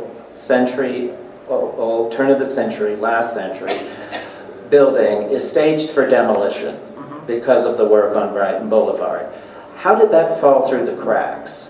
Because that should have been on the historic assessment, and I don't care whose fault it was or something, but that's something that has a lot of meaning. I realize it's site-specific, but I think it could be relocated somewhere on the campus. And I also heard that you could probably move it for about $200,000. But nobody has $200,000. We're spending $1 billion or something for this, but nobody has $200,000 to move. Probably something that has real historic meaning and value, which we seem to all believe in. How did that happen? Or is there something? Is it too late for that building? And why do things like that fall through the cracks? Is that the apartment building? Yeah, it's a 2-story northwest. I don't. Okay. That's not me. So Drew, what we're doing is we are meeting with Mark and John. We're trying to set something up for next week about those first buildings on Brighton. We don't know if we can save it. One of the things is, where do we move it to? With things moving around the campus, the last thing we want to do is move it twice. And I'm not, yeah. So, we've got to talk through some of the options for what we can do with that building. And then we have to figure out how to fund it. And there's many ways to fund these kind of things. But our key is, from a schedule standpoint, we have to start Brighton Boulevard in February to the reconstruction. Okay? There's a couple things that we want to get Brighton built before all the construction on I-70 gets going full bore. So this is tied to the I-70 schedule? No, it's not. It's just one of the factors, okay? So we want to get that done. We also, because of the way the timing is, if we don't start construction in February, we lose an entire year because of the time it takes, okay?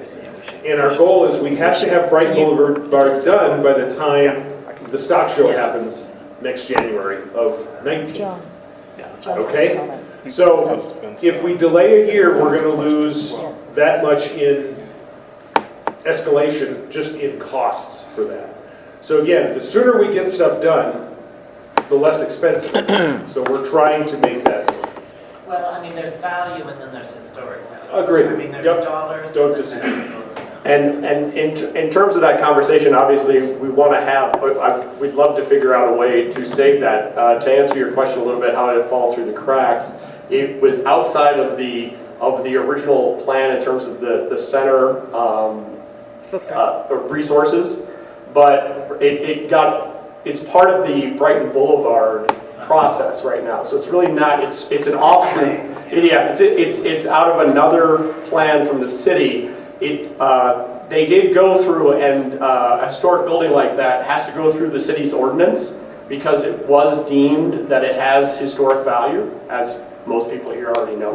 But from that standpoint, I know that we had a conversation with Eric about removing that out of the city's ordinance process for at least right now, so that we could have time to talk about it, so to withdraw the demolition and have more time to have that discussion. And so that has happened, and the city has agreed to do that. So that's why we're having these discussions, to see what we can do for that, but also to have that overall discussion about what could happen at Baldwin Court, or what could happen at some of the other buildings on National Western Stock Show Drive, or so that's the conversation. And I think Eric alluded to it earlier when he said that obviously I think a lot of these buildings have value, and it's not necessarily that they have value just to sit up there and we can all remember what it was like. They can have use, and they can have something that's productive going forward. But we can't have this conversation with such a huge plan on each one of these individual buildings and not go crazy. So let's have that conversation about all of these buildings and figure out where the values are, and that conversation should happen with the community as well. So that's why we're having that right now. Yeah, we're going to Nola. I'll try to be quick. My concern with the engagement piece, especially when we're talking about culture and history, is that all of the participation of neighbors is volunteer, and I feel like we have visionary neighbors, we have artist neighbors, we have architect neighbors, we have artists. I mean, there's lots of people that I think could contribute a lot, and we need folks in the neighborhood to get paid to do it. And I don't know if there's a way to create some positions within your consulting gig or something like that. But it's just it would bring more intentionality, and people in our neighborhood also need money. So.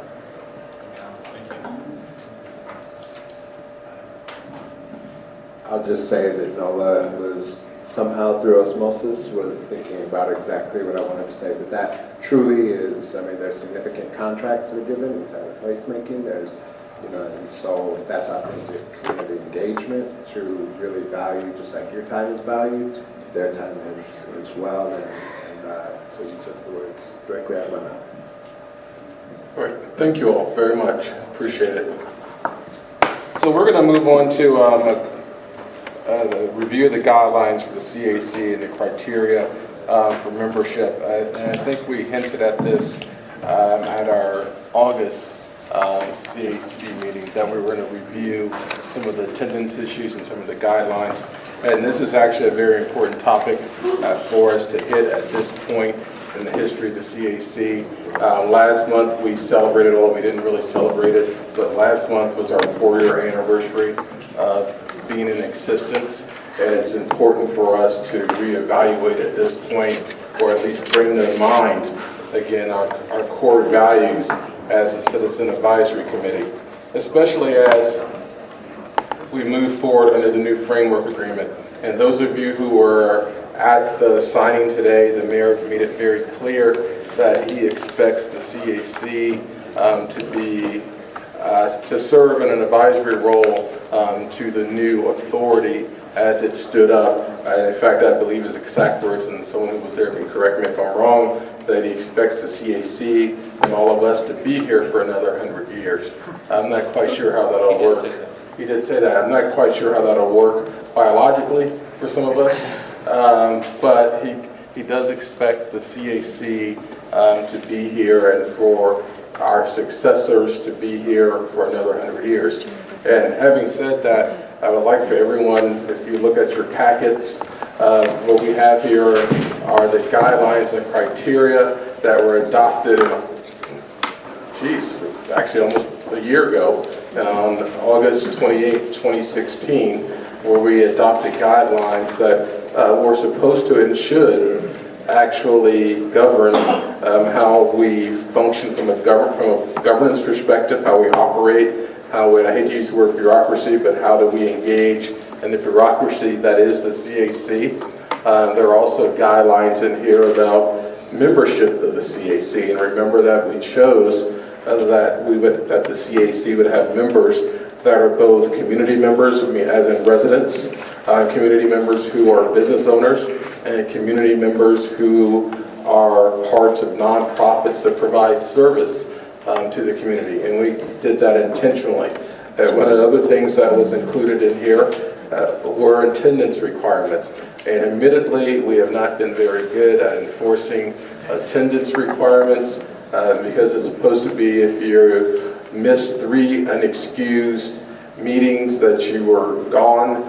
We've looked at the list, and there's some people who haven't been around for a while, and we're going to have to address that, and we're going to implement some changes to keep better track of who's here and who's not here by instituting a sign-in sheet to make sure that we keep good track, because that's going to be important, because we are going to be, as I've said earlier, actively engaged with the authority as it moves forward. And to tell you the truth, we only, and I'll speak for myself, but I hope everyone feels the same way, that we only want people here who are committed to being here, being active participants, being participants who are bringing some value to the table, and participants who are committed to the guidelines and criteria that we've set out as the CAC. So that's very important as we move forward, because we just can't have a CAC that's populated by folks who aren't committed to the principles and the values and the guidelines that govern how we chose to function as the CAC. And then the last part of the guidelines that everyone should look over are the meetings, and when we have meetings. And one of the more important things for this to be an open and healthy environment where dialogue is cherished and where free dialogue is cherished is that we actually have to have a way for us to engage each other in a respectful way, where we can agree to disagree in ways that are respectful. This week, I actually read an article about how in America we've lost the art of disagreeing. And one of the comments that was made by the author about why we've lost the art of disagreement is that we haven't learned how to talk to each other in an empathetic way. And to paraphrase what he said in order for us to disagree and to engage in a holistic and a functioning way, we have to treat that person that we're disagreeing with intellectual honesty, and we have to treat them with moral integrity, and we have to engage them as if we were standing in their shoes. And I think that those same principles should apply to how we agree or disagree with each other in this environment. I'm a Baptist preacher, and some of you know that, in addition to being a lawyer, which makes me long-winded from time to time. And I will say, and I'm a recovering politician, and I will say this. I've been in a lot of fights over the course of my life, both physically, growing up poor in Washington, D.C., and I've been in a lot of political fights that I still have scars from to this day. And the fights that were worst were those fights where we did not learn how to speak to each other in a respectful way. And one of the things that is problematic in our country at this point is that we haven't learned that we no longer speak to each other in a respectful manner. And I hope that as we move forward with the next 100 years of the CAC, that we engage each other in a manner that's respectful and understands that we all have a context that we come from, that we respect the context and the cultural background or whatever background that we come from as we engage each other in thoughtful and productive dialogue. Because only by doing that will we be able to move forward with the CAC and have it function as a voice that truly represents the members of this community. And with that, I will open the floor for any, I think we have some actually real stuff besides what I said in regards to some processes and procedures. So I just wanted to, I went back and sort of evaluated how I have handled things and done the administration of this committee. And would love to hear some from you about that as well. But there are a couple of things that I want to kind of run past you and then things that I want to try to improve. One is that we have always had people sign up on those attendance sheets over there. And actually, when I sit at the table, I always write down everybody who's sitting around the table, and that is, I use that as a record. But what we've done with other committee meetings that we've staffed out of CRL is that we've actually had a membership list, and I'm going to pass it around at every meeting so that you can just initial that you're here. And this is just the members of the committee. This isn't the extra people that we have here as advisors. It's not our partners. It is the actual committee members that are on this list. And I'm just gonna every meeting I'll pass this list around and ask you to put your initials. And you know, we put in this requirement or in the guidelines that talks about excused or unexcused absences. And you know, talking with Maria and Terrence, I think what excused is means that you send an email to us after you get your announcement of the meeting that says, I'm unable to attend. Some of you, if you're with an organization, have an alternate and send your alternate, and they can just initial on the sheet. But that way, you know, we'll know who's coming, and because we have this group, but I have about probably 5 or 6 people. I went back through all of the summaries and marked down, you know, when people had been here and not been here. And we have, you know, say 5 or 6 people that have pretty consistently not been here. And so we're going to touch base with those people and see if they actually are still interested in being listed and coming to the meetings. And if they are, then we're going to ask them to come to the meetings and be part of the group. So that's something I'm going to do. I'm going to start this attendance sheet right now going this direction. If you just put an initial. If I've misspelled a name, if I've gotten something wrong on that sheet, if you could correct it for me, I'd appreciate it. The other thing is I do try to keep the roster updated, but it's a little difficult sometimes, so I'm going to send the roster around and ask you to make corrections to this roster, and I will update that. So I'm going to pass that this way. And then, let's see, roster, I just want to make sure. Oh, here's the other big issue. I try really hard to make sure that we have all of our nameplates, but I think sometimes when you guys are picking up your papers, that maybe you pick up your nameplate with your papers and take it away with you. Because I have probably 3 or 4 times in the last year gone back to the list and checked all my nameplates, and I've made new nameplates for people, and then they disappear again. There are some people who this is a habit, and I'm not going to call you out in this meeting, but it is a habit that you are taking your nameplate with you. So if we could please leave your nameplate on the desk so that I can, you know, so that it's there and I can bring it back the next week, next month, that would be great. I am going to now go back through our list before our October meeting and make sure that everybody has a nameplate again. But I apologize for my inefficiency in this process. And I will do better to every month check them to make sure that those people who tend to walk away with them haven't walked away with them. One other question I have for you, and Maria and I were just sort of had a side conversation about it, is oftentimes it's not easy to see everything that's on the presentation on the overhead. And I have not printed out all of the presentations because it's a lot of paper. And so I am happy to print a presentation for everyone. If you think they're all posted online. Or what I am also happy to do is if you would like a printed copy of the presentations at the meeting, I'm happy to bring you a copy. So like maybe I'll print 5 copies and I'll have them available for people that want them. So I'd just like to hear a little bit about that if you guys have some input about that, whether you want me to print them. So if you think you want me to print everybody a copy, Not everybody has access to the internet, and they don't. Betty gets her stuff delivered. Okay. Let me just talk then.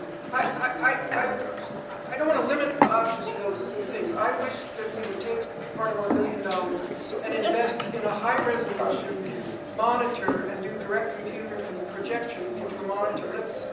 We don't have to do a screen projection. There are other ways, and if anything has to be state-of-the-art coming here from the National Western Center, we should set a standard for future electronics. So anyway, I would request that because it would help a heck of a lot tonight. We've got the technology. Go to some of these universities, go to CSU, go to Metro State University, and there's incredible conference rooms. So anyway, if there's any way we can do that, I would rather have that here for us. Can I just ask a question? So we can get, those that have access, can get them online. Right. And then the question is, should you print some off for people that don't have ready access? Right. And everybody here has their computer. I shouldn't say everybody, but you have a lot of computers here. And there is internet here. Is there It's slow. It's slow. We tried to download the okay. things. What That's I was part of the gonna problem. say is then could we just print off whatever copies you needed when someone came? You know what I mean? Yeah.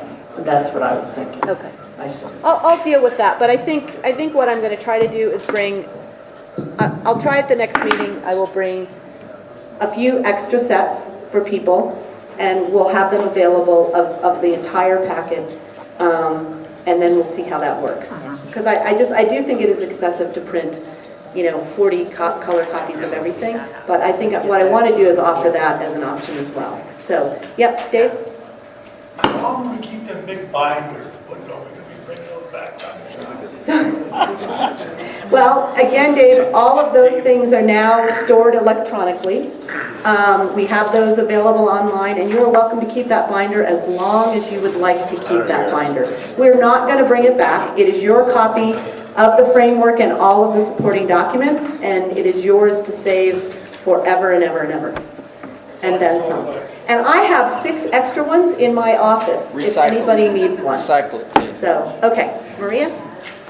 We also need to talk 3 things and that we need to talk about. First of all, if you recall, Councilman Brooks offered to have a meeting with the mayor to talk about criteria for the authority members. We need to discuss how we're going to proceed to put together that criteria. Our recommendation is that either we create a task force of this committee to work through that, or that we convene another meeting of the committee to start going through criteria that you think the mayor ought to consider. I do think the mayor's office, having had a conversation with Alan Salazar last week, is trying to put together a process. So the faster we get this going, the better we're going to be. And I'll let Councilman Brooks chime in on this to be able to, of course I'll let him chime in, right? But I think we need to really talk through how we're going to be able to put that together. Hold on here, Dave. The second thing we need to talk about, and Nola, it's a conversation you and I had, and Slavika and I talked earlier. You've been part of the focus group representation. If you recall, about a year ago, I think, Candy, that's when you came into the group about 12 or 13 months ago. Also, Jim Garcia from Clinica also joined the group. We do about every year think through who else needs to be added to the committee. If the committee decides that, to go through that. But it is my understanding, just to make sure that there's clarification, that you're no longer part of the focus group piece. And so the question becomes is whether your coalition wants a representation on this committee, because you're not technically now part of the committee in terms of the fact that it's the focus group thing. So we need to discuss that because it's real. So Stephen Moss has, I guess, retired, and you are now taking over full-time for representing the focus groups on the CAC. So those are the other things we also need to get through tonight. Okay, so any comments on anything that's been said related to the guidelines, the criteria, the function and the ordering of the CAC? Clarence, I'm confused. Terrence. Did you say Clarence? Did you say Clarence? No, Clarence was that guy that was Speaker of the House. Yeah. So I'm confused. So are you asking that we put Nola's involvement on the table right now for a vote, or what are we asking here? I'm not asking that for right now. We need to bring it up in terms of clarification. That's one of the things we're going to go through. There are other people. Noah and I talked about this at City Council. I quite candidly was not aware that that wasn't the situation. And the question at the last meeting, and in talking to Slavica, she is now the representative. So I think, if you recall, Armando, what we did last time is we talked about it, we considered it, if we open it up to, there may be other people, okay, that we ought to open up to. And we actually had a process where we asked people to come to the meeting. If you recall, both Candy, you came to the meeting and talked to the group, and so did Jim Garcia before they went through it. So that's what but I just want to make sure people are aware. We may also have some other people, as we call through all members who have not been here for a while. I mean, Patricia, your successor, for example, is an example, that came to one meeting, or at the cemetery and has never, has not come again to be able to do that. So, Riverside. So those are the kinds of things I'm working through that we're going through. If you recall, for some members last year, hold on here, A, and Dave, you were first, we actually wrote letters to people, and we found out that some people had left their employment, had left the organization, all of that stuff. So we need, it's now been a year since we adopted this, had this discussion. We need to do it every year to keep this committee appropriately representing. So if I can just add, if you look at the guidelines, just in regards to Nola's position, it says that somebody has to attend two meetings and then write a letter of intent. And so, Maria, I don't know if maybe then at the next meeting, Nola could just submit a letter of intent. We'll send it out with the agenda, and then it could, just be, if you want to follow the guidelines that were set. So I think we need to discuss this. Okay. So. Any other, John? Dave. Man, Dave. Yeah, I don't know why I called him John. Okay, Clarence. It's Armando's fault. Clarence Thomas. Now, getting to the mayor's appointees, whoever wants to be nominated, I feel we have an obligation to everyone here, to the mayor, to the National Western, to the voters, that if you want to be a nominee, to be an appointee, I think you should have to go through an extensive background check. We have a lot of organizations out there, if they could find some dirt on somebody. We don't need any black marks. We had to hold ourselves to a higher standard. So, that's what I would suggest. We don't know who's been to prison here. I can actually, that's actually a good point. To be honest, that's actually a good point. But then we have to go through a discussion of what actually disqualifies someone. Because there may be someone who went to prison, but I don't know if that automatically makes someone disqualified, because, I firmly believe in this whole idea that, people are rehabilitated, people have grace, there's mercy. I believe in all these things. So it doesn't, so I don't know if that's disqualifying, but if we're gonna have that conversation, we have to have a conversation about what disqualifies someone at that point. I just want to say, I don't know if people know this, but some holding cells are beautiful, peaceful robin's egg blue to help those folks that are in there. I'm not going to tell you why I know that. But I really would strongly object to us starting into the discussion of the criteria, from a position of background checks and that kind of a thing. I want us to have a really wholesome conversation about criteria, what we hope for with these appointments, and I think it's another topic at another time, and all these things are valid. But what I wanted to say is, I would ask that we not personalize anything right now with any one potential representative tonight, that we have to refresh our understanding of what the criteria is for filling out the National Western Center Citizens Advisory Committee in the new context of how are we going to be side saddle or whatever with the permanent authority. And so you've kind of been put on the spot, I'm afraid, Noel, but being used as an example, and I know you didn't ask for that at this moment. But I think there's been a number of shifts of, and I brought this up very directly with you too, about the focus points was gone and there was a different entity, and this is not the only case. Right. And so I think what we're talking about is a principle, not individuals, and I think we need to keep it at that and follow the, figure if we can, and go forward with that as we check with the groups, the folks that haven't been coming or whatever that sort is. Excuse me. Anyway. Did you get that?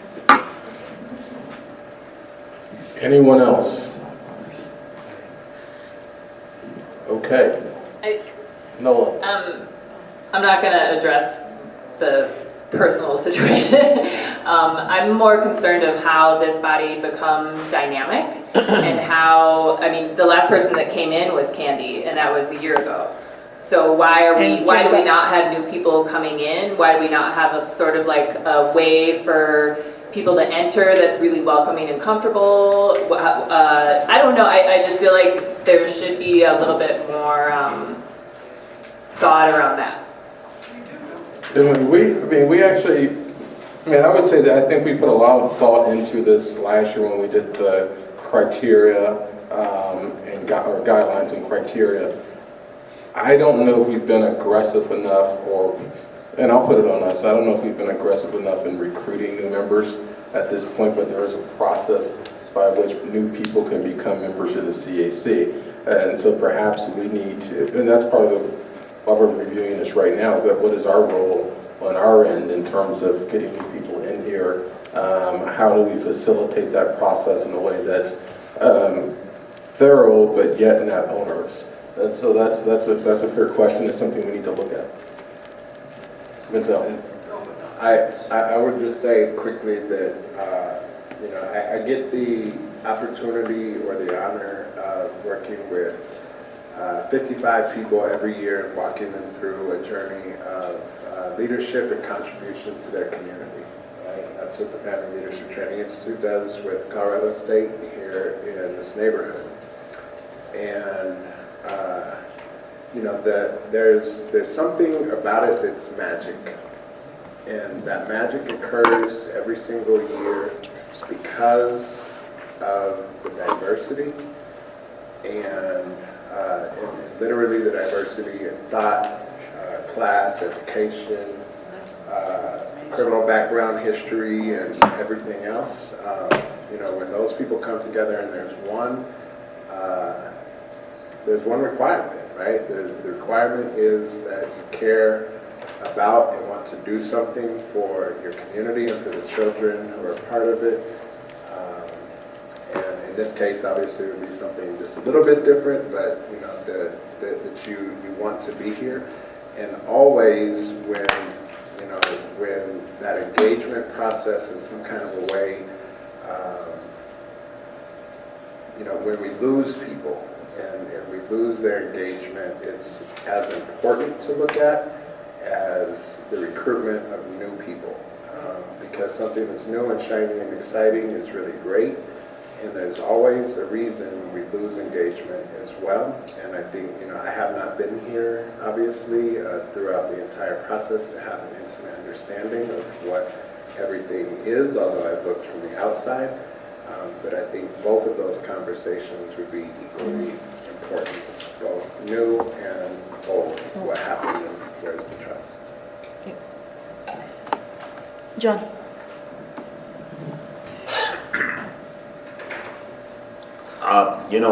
I don't disagree with either your terms of statements. I think it depends on which realm or which discipline you're involved in. And this group here is a miracle as far as I'm concerned. We started from scratch, as I told you earlier about Kelly leading our first meeting.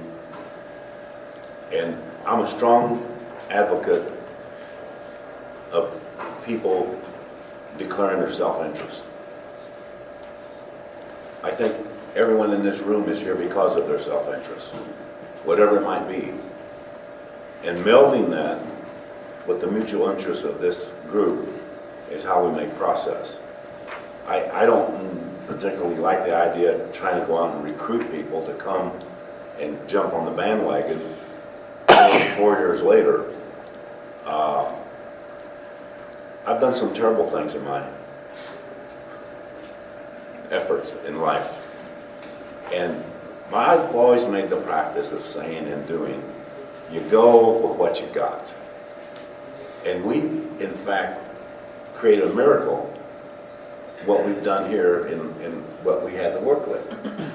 And as unsavory as it's been at times, we've got beyond that. We put personal differences aside and strong opinions, and we forged forward with the task at hand. And people had some strong feelings about agency people. People are people. My dad always told me people laugh and cry in the same language all over the world. And dogs bark, they don't talk. So, if we gotta go out and beat the bushes and try to make this a prima donna committee, I'd say, well, have at it. See what you got. People will do what they want to do if they really want to get it done. And I think that's what we've done here. And let's not shy away from our success. We've got some healing to do, and let's get it done. Put whatever differences we have aside, and let's get on with the task. And if you don't want to ride on this railroad, jump the track, get the hell off, get another hitch a ride somewhere else. We've got work to do here, and it needs to be done. We are at a threshold now, and there's no looking back. So we got to do it. And if people don't want to be with it, then don't be here. Go somewhere else. There's a lot of room in this world for whatever you want to do. But we have to concentrate on our effort here and get it done. There's too much at stake at this point. So however you choose to do it, let's see how it works. As far as NOLA goes, I don't know. I would say, she's been here. Possibly we could waive some of those requirements based on her performance, her ability, and the fact that she has done these things with us here. I've made that statement several times for different people, and so far it's worked pretty good. So I think she's a proven factor. I have a proposal, and it does deal with both the issue of wanting resident participation, and NOLA and the GES coalition. I don't think that people outside of organizations are paid to be here, and so it is a challenge for people to commit the time that it takes to be here, especially since it is only advisory. In the 12, 13 months that I've been a part of this, we haven't had decision-making authority over anything or real input over anything. The only vote we did call fell on deaf ears. And so I think that it's nice to have a community member here to pay attention to what's going on, to convey that information to the rest of us back on the ground. But I would propose, because I'm not super interested in continuing to come personally, but I would propose that my seat as a Swansea resident seat becomes just a Swansea resident seat, and we could fill it with people from the coalition. And that could be on a rotating basis, that could be someone consistent, whatever meets our needs. Could I ask a clarification? Sure. Because I interpret that as you're not going to be a part of this committee anymore. I don't really see a purpose for anyone to I don't really see a real strong reason for us to enforce these membership rules, because there's not real votes taken, there's not real authority, there's not real decision making. So me sitting here is the same as me sitting there. Whether or not I'm sitting there or here, I plan to come when I feel like it, but I don't think that it's necessary for community members to come in order to have a voice, because I don't think this is the venue for their voice to be heard. The reason I ask you that is if you don't intend to be part of this group, I wholeheartedly agree with your second part of your statement, that it should be a resident. Yeah, I think, well, anyone who's part of the GES coalition is going to be a resident, yeah. From Swansea, yes. And Ray wants to try it out, so, I mean, I'm happy to trade him. Yeah.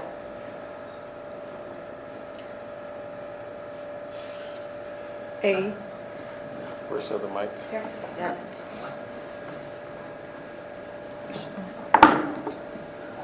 Sorry.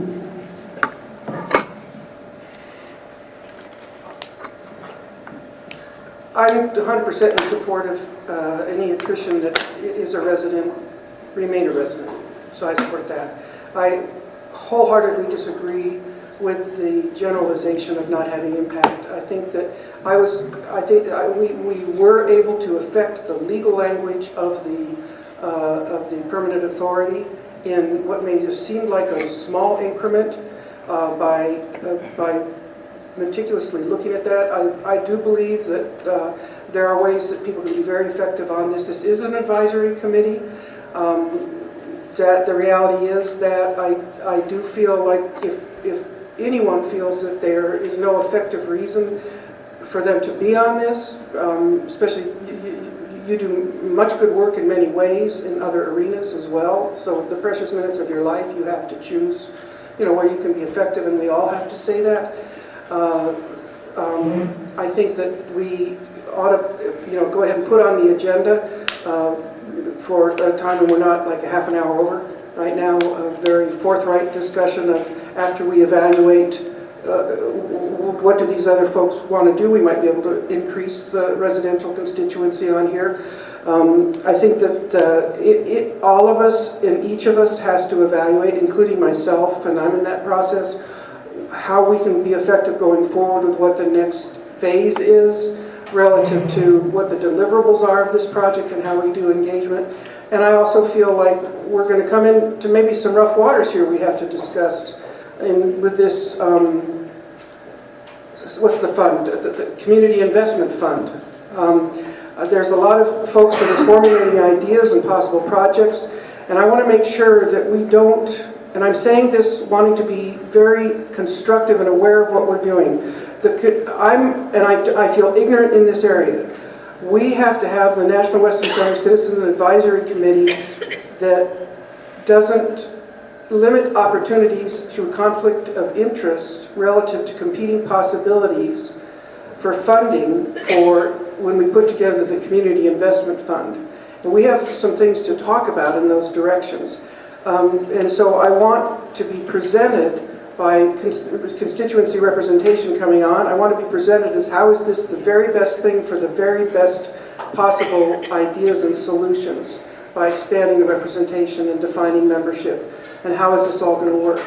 So I feel like it's an important discussion, and we have to fill it out more. And I also do feel like it would be really reasonable to waive like the 2 meeting requirement, because for someone such as Noah's already met it tenfold. So, but there are specific things here in our guidelines that I think do open doors for people. So we have to figure out how to do the balance with the procedures on that. I just want to say one real quick thing. From my perspective, I hope Candy reconsiders her school of thought here. What I see forthcoming here is we have some new leadership, and I believe Gretchen Holland will take us to the next level with their vision, foresight, and we have a phenomenal opportunity, and this is a platform for us to build on, and I believe Gretchen is going to take us there. So I think everybody's input here, we need to unite behind her and move forward, and let's get busy and let's take this organization to the next level. She needs us and we need her, so let's go. Thank you. Candy, I know what you're saying. As far as instant gratification, it's not going to happen. But being part of this from day one, man, we've accomplished a lot. Each and every one of us, and they've taken our suggestions and our ideas, and they put it into work. Not immediately, but over the years. When I had to take some time off last year because of a heart attack, I could not wait to get back to this. I hope I was excused. You were. You never know, but man, when if you stick around a little longer, you'll see the miracles happen, and this is a really cool thing, and it's only going to happen one time in your life. I don't want to miss this. I don't want anybody to miss it. Who's ever here now is supposed to be, and. Yeah, sometimes it gets fatiguing, but it's well worth it, And then, like Kelly Lee's leaving, I mean, that hurts us. I mean, I feel it hurt, and it's like, we don't want that, but because we've gotten so close here, and we've gotten past a lot of personalities, and you stick around a little longer, and you'll see things that you've been wanting to have done are happening. They're happening, but you just can't. Why are you looking at me like that then? What's that? Yeah. Anyone else? Nola? I don't know, I think that's part of the problem, Dave, is that this group has gotten really tight, and this group might know what's going on, but outside of this group in the community, there isn't that same feeling. And to me, that's the part that we're missing. And if we're serious about engaging the community with the National Western, we need to take that another level of this. And there, I mean, I've been through with this group a lot of those tough times and tough conversations and long meetings and all of that. But it doesn't mean that everybody else in the community has been through that too. They don't want to. I mean, they want to spoon fed. Oh yeah. That's probably something we're not going to agree on there. Ann? Just a really quick comment that I think this next phase of what we're doing with the placemaking gives us a really wonderful opportunity for that outreach to the community, because we are going to be having those meetings, and all of us could go out into the community and be there, and we can tout what this is and make people more aware of being able to come in here. So I think that that's a good opportunity coming up in the immediate future. I actually find this entire conversation quite refreshing, because it is a conversation we need to have every year. We had it last year, we had it the year before, and we make changes based on those conversations that we have every year. And if we're not willing to have the hard conversations, the difficult conversations, this group is never going to move forward. So I think this is a very productive conversation. Even if we don't have immediate resolution this evening, based on anything that was said, it's a good conversation. And sometimes with difficult conversations like this, it's best not to have resolution at that moment, simply because you have to sit and think on it. It's like a crock pot almost. You kind of have to let it sit for a while, and you get some good flavors out of it after it's sat for a while. That's kind of how I do my Thanksgiving turkey. I let it brine for like 2 days, and then after about 2 days, it's pretty good. It's ready to go in. It's ready to cook. And so we're kind of like the Baptist preachers who love our stories. So anyway, anybody have anything else that they would want to add in at this point? I'll just say really quickly, and I can shout. I do agree with Nola. I think it's a very good point, and you also, Terrence. I think we need new blood. We got to keep it fresh, and we got to make this a dynamic group. If we become too tight, the community's changing, and we need to reflect that. And that's a really good point, Nola. I appreciate you bringing that up. Thank you. I would just add to Ann's point about the next stage, also thinking about the community benefits agreement and the community investment fund as ways to engage more of the community. And so, That's going to bring a lot of people out. Yes. right. Talk about So- money. They come out of the goddamn woodwork. So those are the two things, so we need to make a decision only as to how we're going to approach this, okay? In terms of, number one, Alvis's request of a meeting with the mayor and develop a criteria that we can take to the mayor to say, this is what he should look at when he's looking at appointments to do whatever, to do for the authority. And second of all, we do need to, which is what the second thing I was going to bring up, we do need to have a process to start having input ultimately to the authority on the community benefit agreement to be able to do that. So I think those are two things, whether we want to convene another meeting next week. I mean, my attitude is whoever wants to come needs to come. I don't think we necessarily need to say that we're going to have a working group or whatever. We can make sure that we do that. But we need to set a meeting to talk about how to handle those two things. It's very clear that we don't have enough time, particularly if we're going to have placemaking and all those things at these meetings, to talk about it at this meeting in full length. But we do need to decide how we want to approach that. So my suggestion is that we convene a meeting next week to be able to do this. In terms of adding membership, and Nola, I think, I don't know whether you were here during that time, it wasn't just Candy, it was also Jim Garcia that was added as our two newest members, is this committee, and we can go back and get the summaries and the tapes, did have a discussion about how big they wanted to get. Are we talking about... Where can we get the recordings of these meetings? They're on the website. They're all posted. They're all on the website. They're all posted. Was the one from the last one, work group, special group, was that recorded? Yeah. I think it was, yep. Yeah. I may have, there's one recording I've not uploaded of all the meetings in the last 18 Right. months. But, so that's what we do. So we need to, we did talk about size. So just for clarification, so I can report back properly,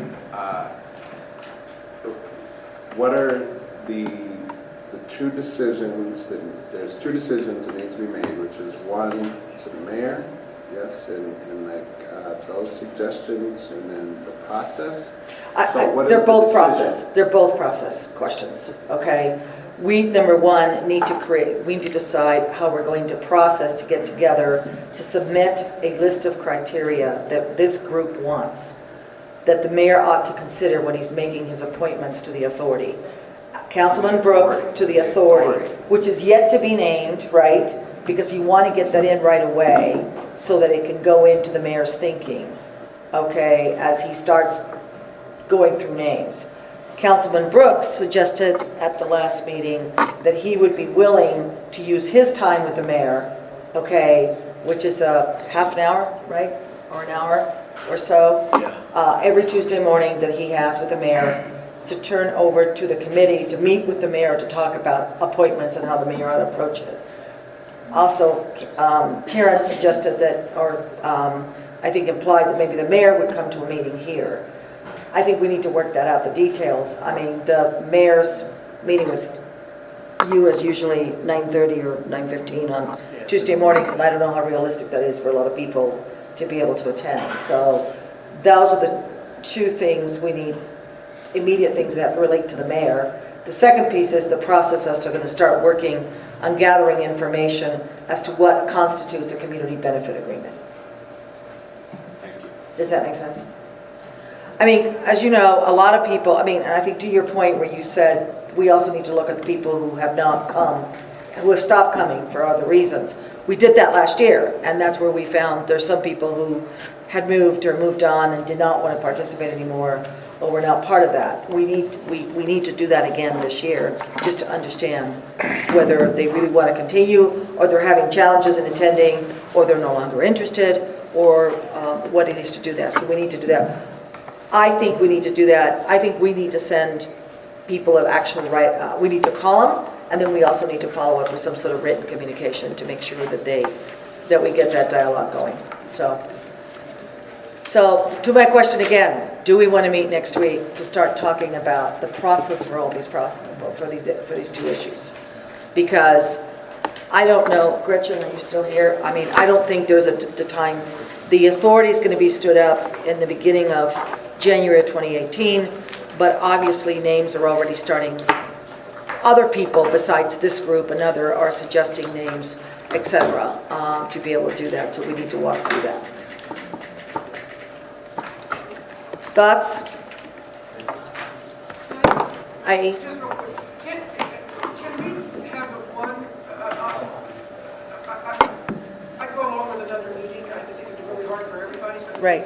But I also feel like, can we have a meeting, a regular meeting, we haven't anymore, I don't know, because the holidays come, I don't know how to handle this, that where the dominant agenda is the criteria, the community investment fund, the benefits package, the permanent authority. I mean, it seems that that's and have the mayor, do the whole discussion or something. I don't know what it seems like. And I don't want anybody to be excluded because then somebody may have an outlying idea that is or isn't part of the consensus of the CAC that's from the neighborhoods that attends or that's valuable. I'm trying to.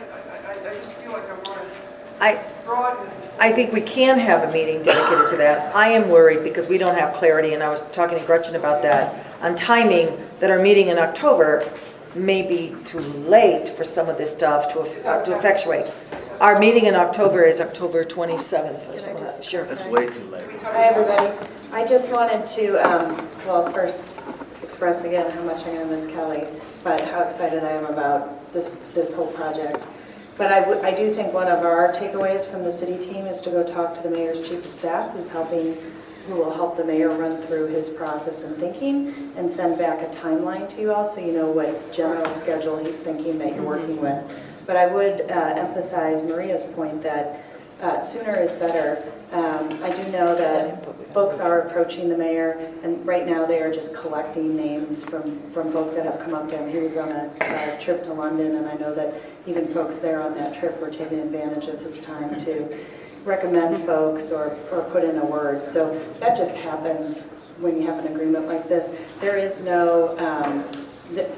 nothing decided, so there is still time, but sooner is better. So let me get back to you with the schedule so that you know what you're working with, and we'll get that to you beginning of next week at the latest. But I would encourage you, if you have time to meet next week, that it wouldn't be too soon to start thinking about a process.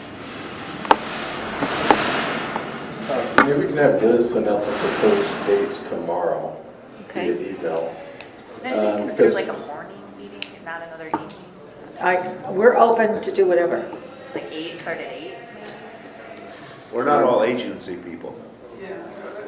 Just a pun. I work 14-hour days almost every day. So we'll just have. We used to start at 6, didn't we, Dave? What's that? I said we used to start work at 6, didn't we? Well, yeah. I mean, it's up to you guys. I mean, we're flexible on time. A lot of you have said that there are times when you can't do it, and it impacts your work, but. We'll just have Liz announce some proposed dates and times, because we're quickly running out of time this evening.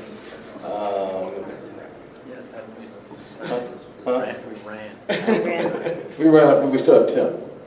I know, but okay, we got Tim. Yeah, I just need to know, so there is consensus, given the timeline, that we need another meeting. Okay, and it needs to happen in the next couple of weeks. And it has to be a very curated agenda where nobody else gets on but the issues at hand. Right. Okay. Criteria and people. Criteria and people. And process for community benefit agreement.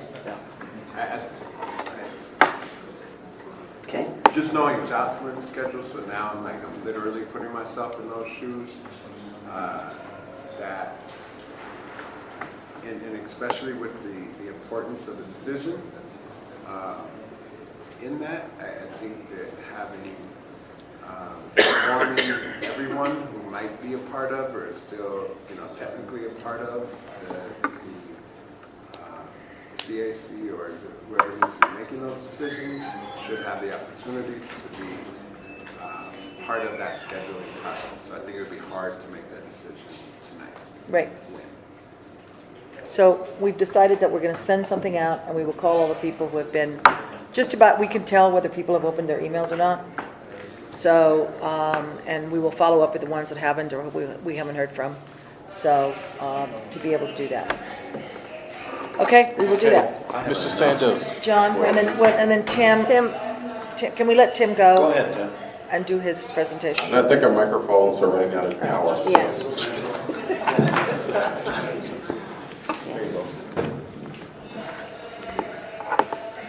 Okay, so in the interest of time, I'm just going to whiz through the 3 upcoming events we have, since everybody needs more meetings to go to. Michael Sapp was good to pass out 3 different documents. One is the Groveville Recreation Center community meeting that will occur Wednesday, October 4th at 6 p.m. We're really moving forward on redeveloping the purpose of and uses of Groveville Rec Center, so we really encourage you all to be there.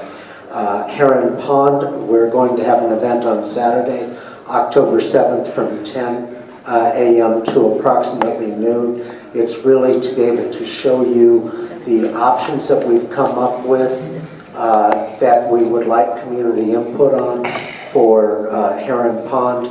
And then third is the Brighton groundbreaking. It's a 1-year anniversary celebration on Thursday, October 12th at 5 p.m. at Bigsby's Folly. It is again to show you where we are at right now with Brighton, and as we're looking at the second phase of Brighton, what those are going to be. Given the lateness of time, it really doesn't make sense to try to get into anything else this evening, and we'll have more to report next month. Thank you. John and AE both have announcements, I believe. John got the microphone first, and Mickey has something to say as well. Go ahead, John. Quick announcement.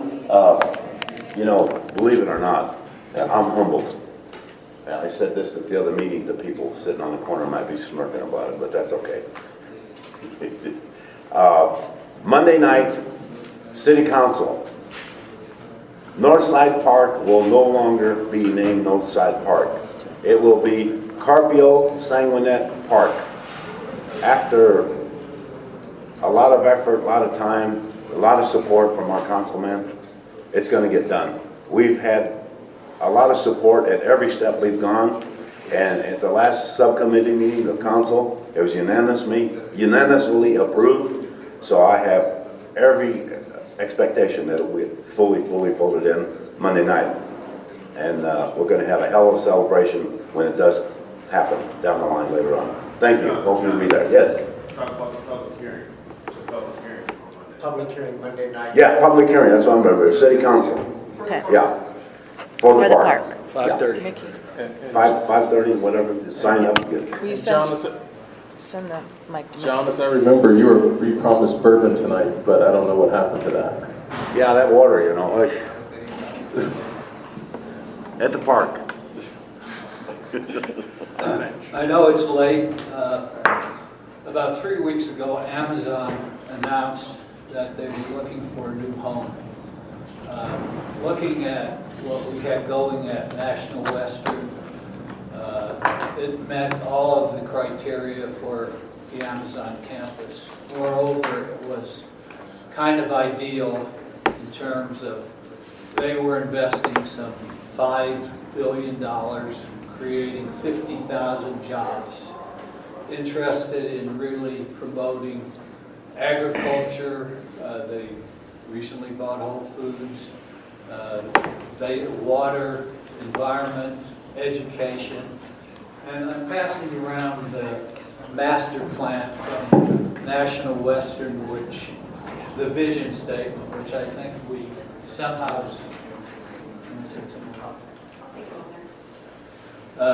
which basically encompassed all of those things. I wrote to Gretchen and asked her to at least look at the idea. I didn't get the courtesy of even a response saying that I would look at it or we might discuss it. And in a sense, it's really presents three issues which I see tonight. One, I think just the communication. I mean, being able to communicate with the leaders here and getting the response from them, saying yes, we can consider, it's something we can look at. I didn't really expect Amazon's going to jump on this campus, but there's a lot to do to promote this as a global place. It's an opportunity for some real branding. We share the common themes, and I think that idea of what was once part of this group, which is basically looking at things globally, looking at things in a much broader sense, looking at the branding, looking at the discussions. Nobody's talking about how we're going to change the world or what can happen on this campus. Looking at the architecture, we're so consumed with basically making sure it fits exactly into the Western theme, not looking at iconic international ideas. I mean, I think we're getting much too local in a sense, and the purpose of at least my interest in National Western, it was the opportunity to make Denver and Colorado really a global place, and to change the whole concept of the National Western from just the stock show, the rodeo. And we have a campus here which again fit in perfectly with what Amazon was doing. Why hasn't anybody even considered it, or at least come up with some idea on the whole thing? I just want to read, I passed around the vision statement and of National Western. I just want to read from the second paragraph and ask, are we really getting anywhere close to going forward on this vision? The the National Western Campus Master Plan envisions a campus or a community dedicated to addressing global challenges of food, water, energy, and the environment, representing partnerships between the public and private sectors, and blurring the line between entertainment, competition, education, and industry. It envisions a center helping to apply best practices for immediate benefit for our community and society, and simultaneously creating an exciting lifelong education center impacting the preschool through college population, as well as learners throughout Colorado and the Rocky Mountain region. The National Western Center benefits the local neighborhoods, the Denver metropolitan area, P-12 school system, and interwoven networks of higher education and cultural institutions in the state of Colorado, all while delivering outcomes that can be broadly applied and scaled to address similar challenges globally. So I think it's critical that we begin, one, to make sure we have a means of making sure that members can communicate with this committee to be able to get on the agenda, and two, to look at what we're talking about globally and not so locally. If I could respond, excuse me. Yes, honey, the mic keeps dying now. Oh, if I could respond, since Mickey, you talked about me specifically. First, my apologies that you didn't get a response back in a timely way, and a sincere apology. And second, for folks to have a tiny bit of patience with me during this big transition. It was as much a surprise to me as it was to all of you that Kelly was leaving. And I am working hard with our team to transition all of the projects, all of the work. This is an enormous responsibility, and I take it very seriously. And I also take seriously the commitment to be here every month with you and be accessible in person. And Mickey, as you know, I've been communicating with your staff up until the transition started to move into real time. We actually have a meeting set up with your team to talk about next generation agribusiness. So the thought that I would not be in touch is just one that's not accurate, but I will need your patience as I make this transition and move into this role, and I commit to give everything that I have to it. I've been at the city for 16 years in a number of different capacities in finance and public works and managing the city's capital budgets, and I'm going to bring all of that experience to bear to the benefit of this program, which is an enormous shift for this community. So if you are unable to get in touch with me or you don't get a timely response, please reach out to anyone else on my team. It is only because I am overwhelmed during the transition, and I promise I will get on top of this just through a year coming up of just enormously hard work, but that is my promise to you. Specific I don't to mean the... it all that personally, I guess in a sense it was, but I do think that we need a better way of knowing how to communicate in terms of working with this whole group and getting issues on the agenda. So the agenda piece, I'll pass that over to Maria, because Maria and Terrence also invite our team to participate on agenda items, and Tim's team also.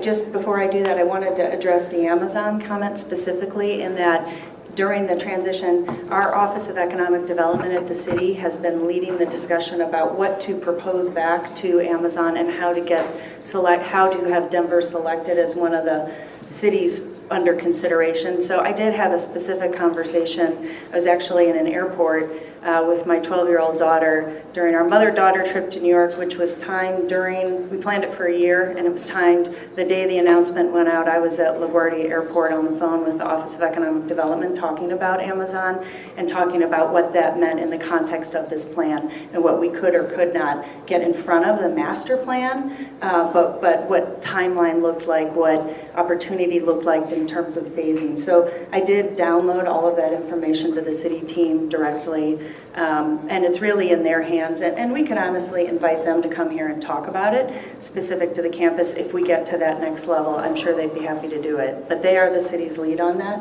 Can I address the Amazon thing as well? Some of you may or may not know, I'm also chair of the Economic Development Council for the Downtown Denver Partnership. So in that role, I've been knows something about what's going on with Amazon. And really what's happening with Amazon is it's going to be a much more regional approach in terms of the RFP response. So Denver, our other regional partners in Denver are really working closely with the Governor's Office of Economic Development and International Trade to submit a proposal to Amazon. It's all hush-hush, it's all very secretive, for better or for worse, but it has to be because of Amazon's demands. But there's a whole heap of a lot of people working on trying to find the best possible RFP that will benefit the entire metro area, and in terms of trying to get to Amazon and get Amazon here. And I can't say this publicly, there's actually a massive PR campaign that's on the way that's not related to the RFP response. Not related to the RFP response, but you'll be hearing more about it soon. It's called Love Amazon. It's basically the whole metro area sending a love note to Amazon saying that we love you. And I will say that my love note will say that I love the fact that I can order my groceries from Prime in the morning and have them delivered to my office in the afternoon. Just real quick, and I'll make sure that Jocelyn is able to do something. I don't know what's again said in here, but at the 40 meetings that I've been to in terms of CSU, when we're thinking about the global aspect of the project as a whole, that's really all that they're focused on, especially when it comes to agriculture, water, and equine, and all of those aspects that are included from the CSU side, but it's very much so thinking about the global scaling of this project from that perspective. So like I said, I don't know what's exactly said here, but that's wholly what they're, almost wholly what they're focused on. And then from the extension side of CSU, that is what kind of connects so to the community level because of, or the local levels, because of the relationships and the work that gets done there. both need to be enforced. And I totally appreciate that, and I guess my point is that since that is happening and we have such a valuable asset, and cities are paying tens of millions of dollars to get Amazon there, and we have existing facilities at a university right here that we ought to be selling that. And we're not going to make the decision, but we should at least be making sure we get the input. Mickey, my understanding is, and having had I don't know, Albus, whether you have any additional information, having talked to both Alan, Diane Barrett, the Chief Project Officer for the city, and Eric, Denver has multiple sites. It's not just one site. And Denver is going to do that. The other piece that is, and since Patrick is still here, the other big piece is Amazon's pretty adamant that their first something like 2 million square feet of space has to be ready and available by 2019, which by definition creates challenges, right? And to be able to do that. I think everybody's sort of mesmerized by it, then you start reading the RFP, and if we all want to see the RFP, I'm more than happy to send it to everybody to be able to do that. But I think the other issue is timing of when Amazon wants. It's ultimately an 8 million square foot program, of which the first 1.2 to 1.5 million, which would be the size of Republic Plaza. Republic Plaza is like 1.1 million, has to be delivered in 2019. So that's the other challenge you've got, I think, in looking at the site, is where could you put 2 million people, 2 million square feet of space pretty quickly, immediately. And I'm not even sure Denver has a site that is even that ready. I know there's a couple in downtown because there's office building capacity, but those would not be permanent sites. So I think that's what everybody's struggling with, is the timing. So, but I spoke to you earlier, you did also call me on other things, and I know we're meeting, and I apologize to you for not getting back to you. So I agree with you, and Liz and I and Terrence met earlier to talk through about as this gets more, things start moving faster, how much faster we need to get information out to all of you guys, so you guys have all that, and we communicate back and forth. AE?